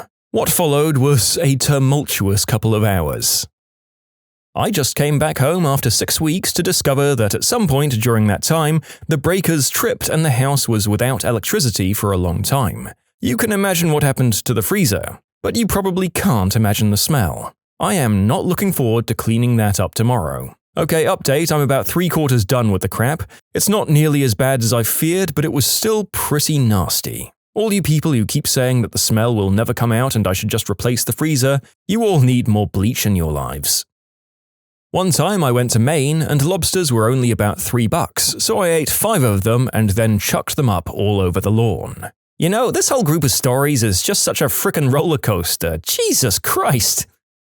A year and a half ago, I was an active alcoholic who spent his day working with kids and his nights drinking to black out or pass out. I hated my job and myself. My New Year's resolution in 2015 was to start a business a month for a year and hope that one of them stuck. Mostly, I just wanted to make myself face that fear of failure head on. It's now 20 months later. I'm sober, I've lost weight, I've reconnected with my family, and I managed to try 5 businesses before the 6th one stuck. I moved home and run a jelly company while I start my MBA. Seriously, I'm writing this right now as the new batch boils away and my 3rd employee runs the dishes. The point is, fear sucks. Face it hard and you'll be much happier.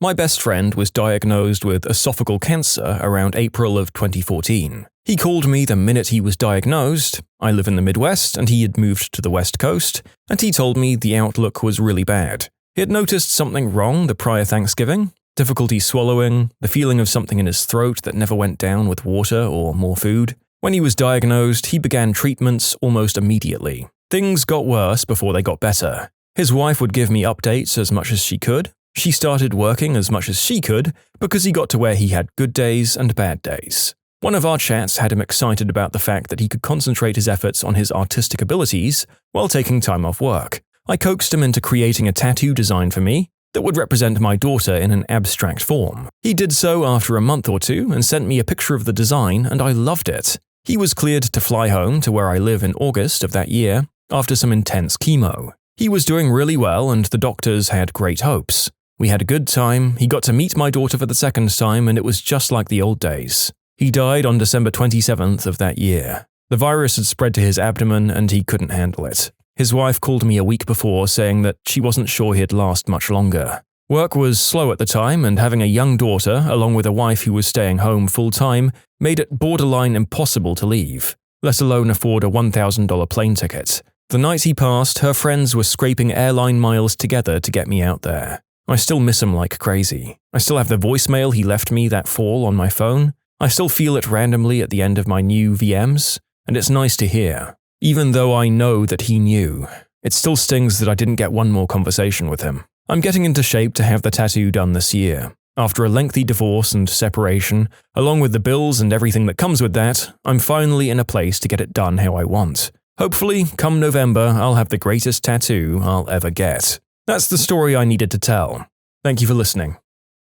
I had this janitor in middle school. When I think about it now, he was severely autistic. I thought he was a teen who worked for the school. Turns out he was almost 40 at the time. All the faculty and students treated him as a kid and always praised how he was the best at his job. Cleaning spills and taking kids to the loo, helping get papers around. He once saw me steal chalk out of the teacher's lounge. And I know, I'm talking about when I was 10. I remember his face. He was conflicted. He was upset, but he never told any of the teachers. The next 3 days, he comes up to me, and I got super scared thinking that he's going to rat me out. He gives me 3 full pieces of chalk, unlike the broken scraps I was nicking from the lounge, and he walks away without saying anything. I made a point to say hi every day. He never really replied, and I remember he had difficulty with eye contact, but he'd always have chalk.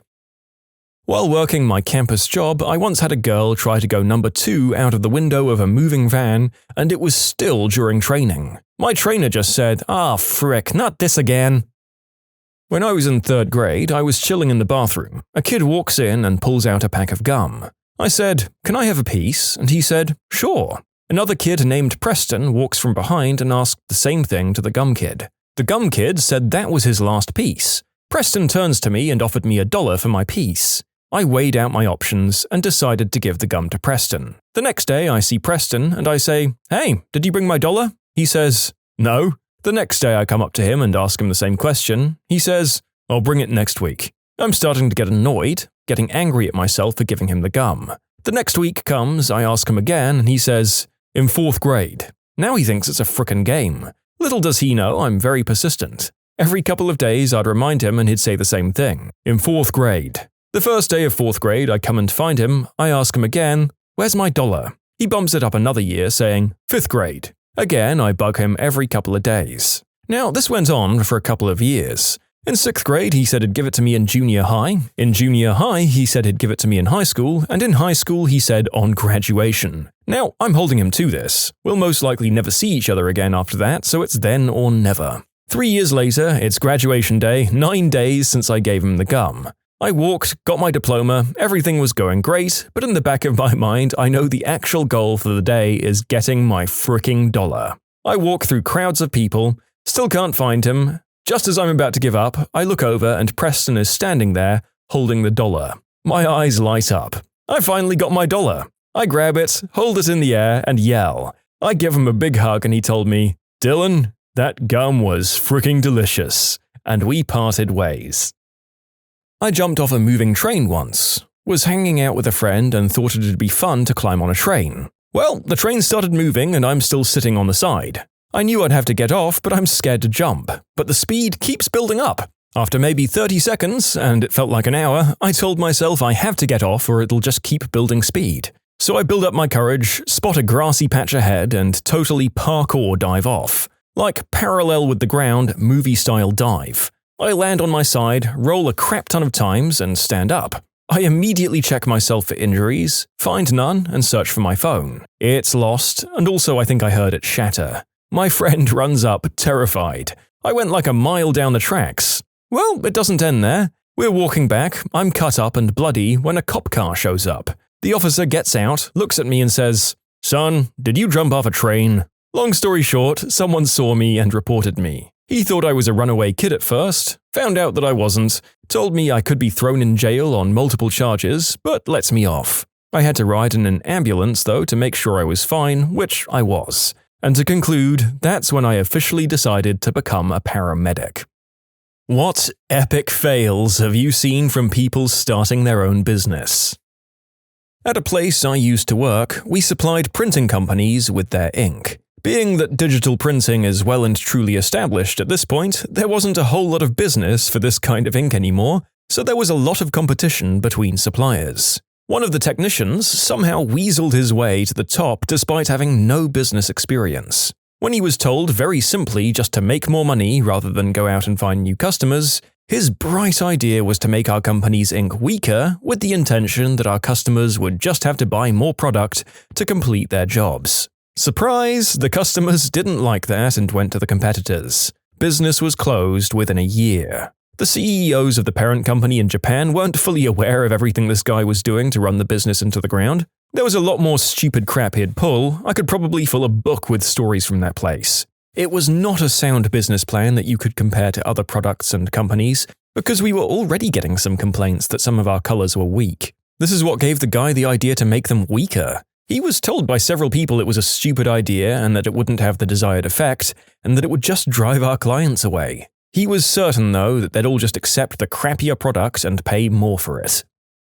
The Banana Pudding Store. One day, my ex-boyfriend and I were taking a stroll downtown in the city that we were living in at the time. We passed a store that was called the Banana Pudding Store, or some such, I don't really remember exactly. Well, I say, let's go in. I'm sure that they sell more than just banana pudding. You know, like how Home Depot sells more than just hardware. Those guys sell Gatorade and candy bars. We went in and there were vats of banana pudding in the display cases, and I thought, well, surely they must sell other flavors. So I asked if I could have a chocolate pudding, and the guy politely informed me that they didn't have chocolate pudding. So I asked if maybe they had butterscotch or something else. No ma'am, just banana pudding here. I mean, it wasn't false advertising, but surely he couldn't be selling just one single flavor in that whole shop, could he? As expected, the next time we strolled down that street a month or two later, his store was shuttered. I feel bad for him. I'm sure that the guy made great banana pudding that all his friends and family would compliment him on and tell him that he should probably open a banana pudding shop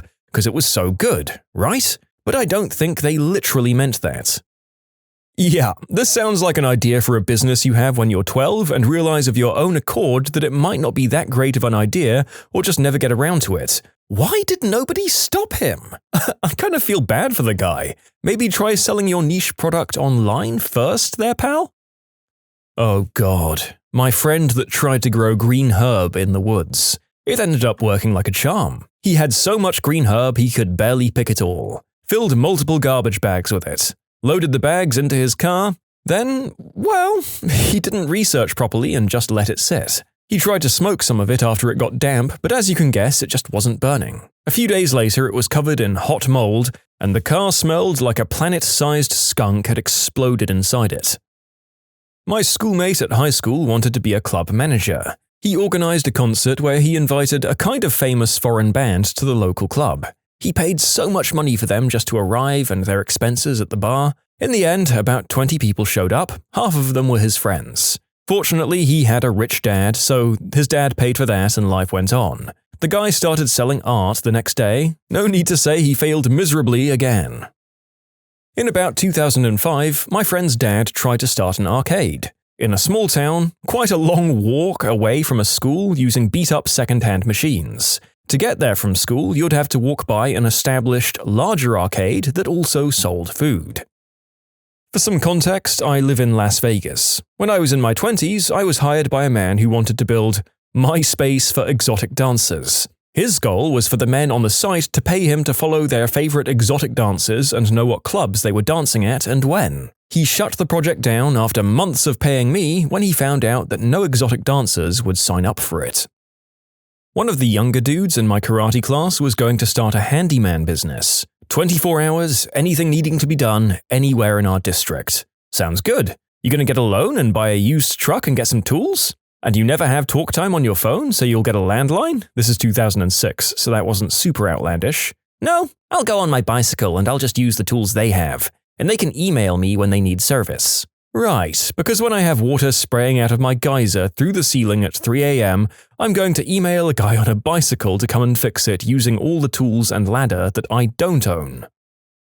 There was a guy in my town that opened a new business that was the equivalent of a brick-and-mortar version of Craigslist or newspaper classified ads. It was a unit in a strip mall with bulletin boards. You paid to put an ad up and other people came to look at the ads with a small picture. This was after Craigslist existed, by the way, not some pre-internet thing. There was no actual merchandise in the store, just crappy pictures of stuff with the contact info. It wasn't even a high-foot traffic location. You had to maneuver through a busy intersection, park, and go inside to look at a bulletin board. It went under, and he tried to blame the landlord because he couldn't get a sign permit for the end of the building, even though he had 2 other signs.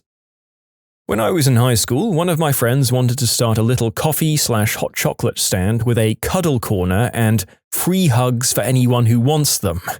She offered jobs to our other friends. The idea was that this little business would be operated and staffed by high schoolers. She failed to see the issue with having 16-year-old girls required to give free hugs to customers or having to staff the cuddle corner. Ugh. Hey, you remember that guy who went on Shark Tank to pitch a Bluetooth earpiece that you got surgically implanted in your ear canal that you charged by sticking a needle in your ear while you slept? Brilliant! Somebody thought that it would be a good idea to open a dance club in my northern Canadian city with a dress code. 90% of the population were tradespeople and miners who only own Carhartts and high-vis. Needless to say, it shut down within 6 months. I used to work with small startup businesses, not fancy tech startups. Lots of construction and restaurants. My favorite two are the following. The first one was a restaurant/hair salon/childcare center, but non-profit. And there were a lot of people who wanted to do non-profit. It was mostly very community-driven, wanting to give back and help employ people. She had a place picked out and was about to rent and had come to us to ask for money. She named the building, which was tiny and with no kitchen. She was lovely and we encouraged her to open the salon, but maybe without the salon workers cooking for folks in between clients and without clients caring for kids. Then there was the escort bus. An older gentleman who was certain that this was a good idea. He wanted money to buy a bus, and then he was going to drive it around to find women who wanted to hang out with CEOs and executives.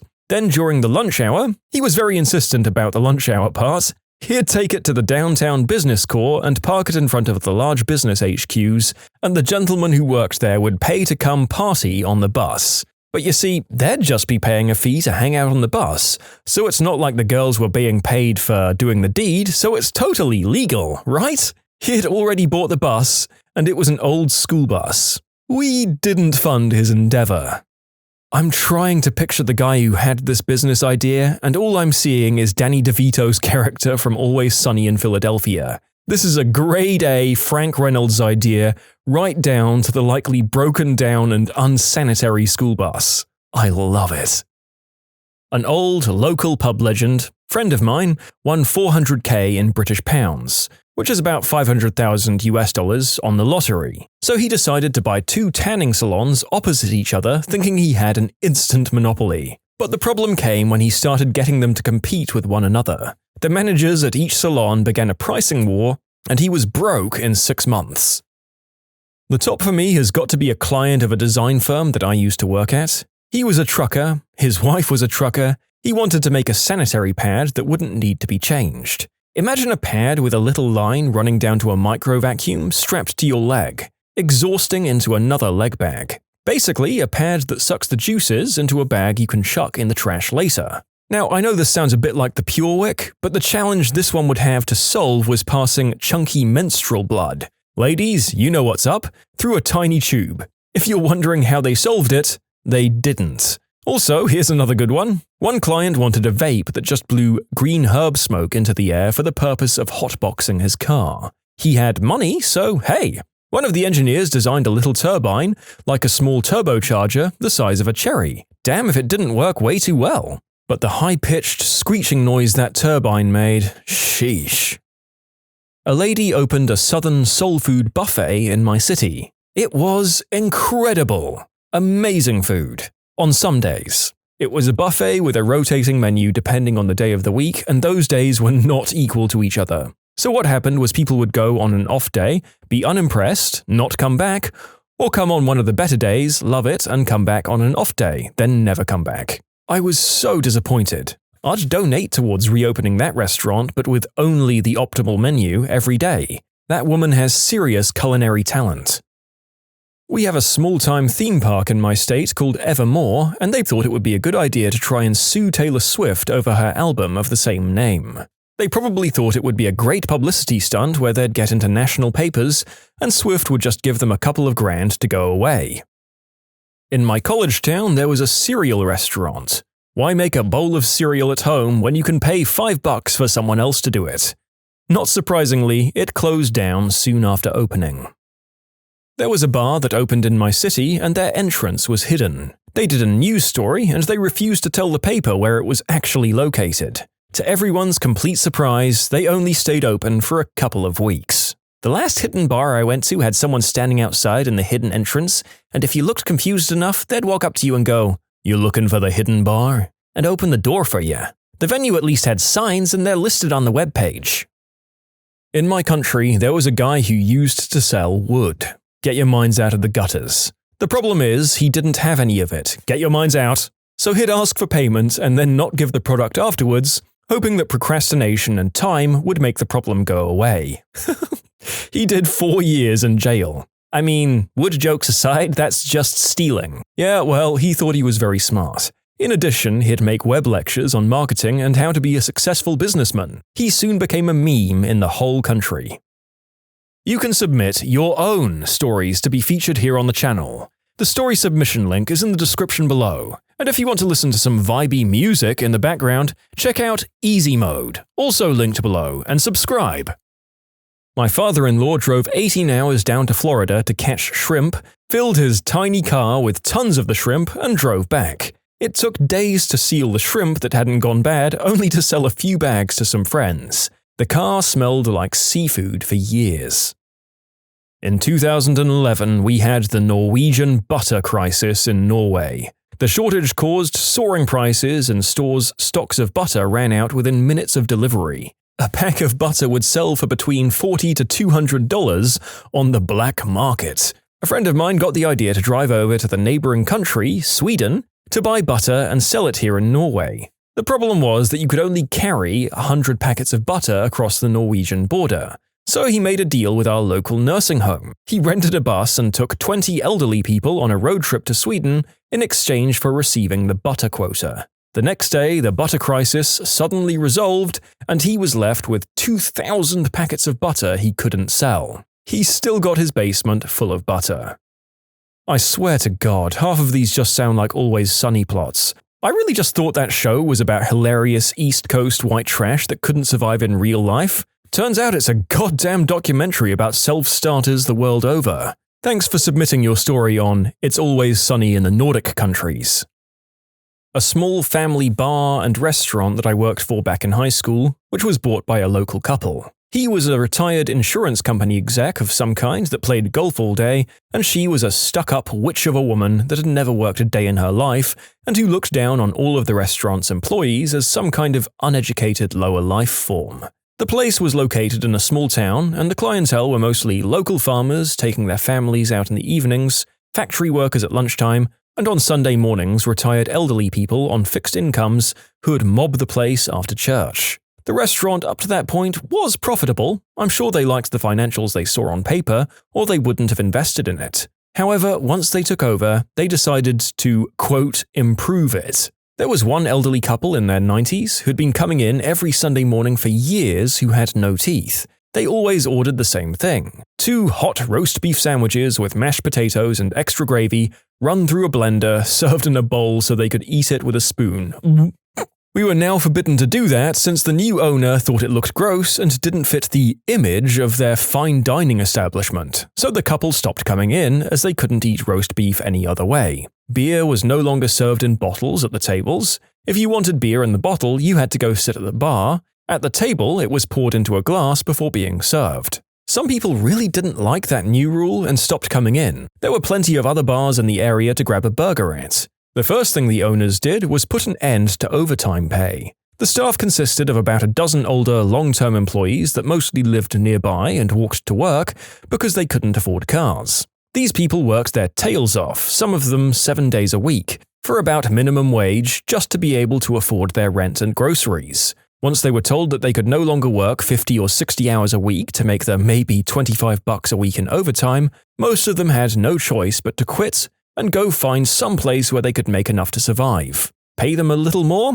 Heavens no, these are unskilled positions. The new owners found that when they advertised for new employees to fill the vacancies, they didn't get the flood of applicants that they'd expected. Waitresses, for example, were paid $1.70 an hour at the time, and cooks made $4. This was in the 1980s, and the local sewing factories paid more than that to start. So they ended up hiring a bunch of their daughter's high school friends, most of whom were the cheerleader crowd that didn't want anything to do with getting dirty, like scrubbing the floors or restrooms, and none of who could ever work on nights when there was cheerleading practice or a football game or pretty much any Friday or Saturday at all. So the place was chronically short-staffed constantly, orders came out slowly, and the new owner just sat at the bar fuming instead of doing anything to help, occasionally coming back to scream at everyone to stop goofing off and speed things up. Then, when business started to drop off, they decided to remodel to attract new customers. They tore all of the carpeting out of the bar area and replaced it with this ugly yellow vinyl flooring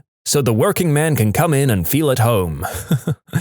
Like regular people never had carpet in their houses. They added a char broiler to the kitchen and decided they wanted to add char-broiled haddock to the menu. Have you ever tried to grill haddock? It falls apart in little pieces and looks awful. They decided this was obviously the fault of the 16-year-old kids they hired to make the food. At the same time, they remodeled the bar to make it look homey to the lower classes of people, and then they added expensive scotch and other high-end liquors to sell to the customers, most of whom were draft Budweiser and Miller drinkers. They also, as it turned out, rarely ordered quiche for lunch. The place lasted for about a year, and then sat empty for about 10 years before someone new bought it, probably because they were trying to sell it for a huge profit after it was no longer an operating business. A guy I know got a small inheritance, enough for a deposit on a unit or a small house. Nope, seahorse farm. As it turns out, seahorses are very difficult to breed. Someone in Edmonton, Canada opened a dairy store, milk and cheese, and planted it across the street from a large grocery store. He hoped that shoppers would buy everything they needed at the grocery store except their milk and cheese, which the grocery store had an ample supply of, and make another trip to their store for milk and cheese. The place I'm talking about just supplied the same big dairy milk at the same prices and no fancy cheese. It was really only convenient when you only needed a carton of milk and didn't want to deal with a huge parking lot and the hassle of a massive store. So it didn't last. Monthly adult bedroom toy subscription. You'd get a different toy each month, which is an okay idea, I guess. There's one of those for everything nowadays. But the only problem this guy had is that he wanted the customers to eventually return the toy so he could pass it on to the next customer. He actually got into talks with an owner of a local toy shop to help him start, but the enthusiasm flattened out quite quickly. Maybe it's a sign that I should expand my friend network, but the narrator actually feels like he knows more than one person who had used this service. You'd hope that they'd go through a lot of sanitizer in that line of work, though. A loudmouth drunk, supposedly an ex-NFL player from way back, opened a fancy pizza place across the street from the small town's old favorite normal pizza place. It was a pretty obvious attempt to put the old place out of business and corner the lucrative small town pizza market. The owner of the new place would get hammered and walk around to random tables to schmooze. He'd loudly hit on the ladies in front of their dates. It did have really good pizza, but it was horribly overpriced and the portions were tiny. It went out of business pretty quick. We had a woman in town who started this bookstore/candy store combo. It was just weird and I'm not sure what it was trying to be. It was a bunch of kids' books and then a whole bunch of handmade weird chocolates and not even stuff that would be appealing to kids. Stuff like green tea chocolate, chili pepper chocolate, super dark chocolate, among others. There were tables to eat the chocolates, but then you couldn't look at the books because your hands would be dirty. The whole thing was just bizarre. Strangely, it did stay open for a year, and in fairness, the lady who owned it truly was a sweetheart. People loved her. She was an older, super kind, super chatty lady. But the business was, well, not sustainable. A guy I know bought $150,000 in fidget spinners at the height of the craze. It took months to ship out from China, and by the time all of his crap had arrived, the mania had ended, and the retail price was already near his original wholesale price. The frickin' guy still has fidget spinners today. I guess he might eventually do okay on it, but my god. A digital camera that looks like a classic Japanese 35mm point-and-shoot. The memory card, which looks like a 35mm film roll and only has space for 36 images, has to be sent away like in the old days to get developed into prints that are mailed back a week later. This is currently on Kickstarter at time of writing. My dad has been in hundreds of pyramid schemes. When I was a kid, he'd always describe how the pyramid worked, and I'd help him with his meetings. It took me a long time to figure out his get-rich plans were really schemes. He still does them. He's never been rich off them, though. One was Excel, a super cancer-beating fruit juice.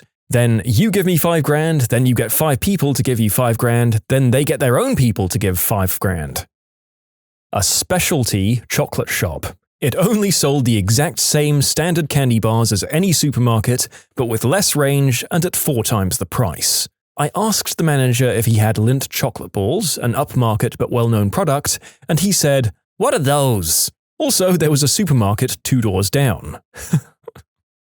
Someone in my neighborhood opened an artisanal hot dog restaurant called Everyone's Frank about a decade ago. My dad and I went in once at about 6 p.m. on a Saturday. We were the only customers, so the owner, who was working the register, chatted us up. He talked about his plans to expand the business to about 15 locations, which was completely delusional. He also talked about how much he spent on the interior redesign, which was pointlessly fancy. The hot dogs cost $9 and tasted terrible. We never went back and the place was bankrupt within 6 months. My dad always said they'd gone frankrupt.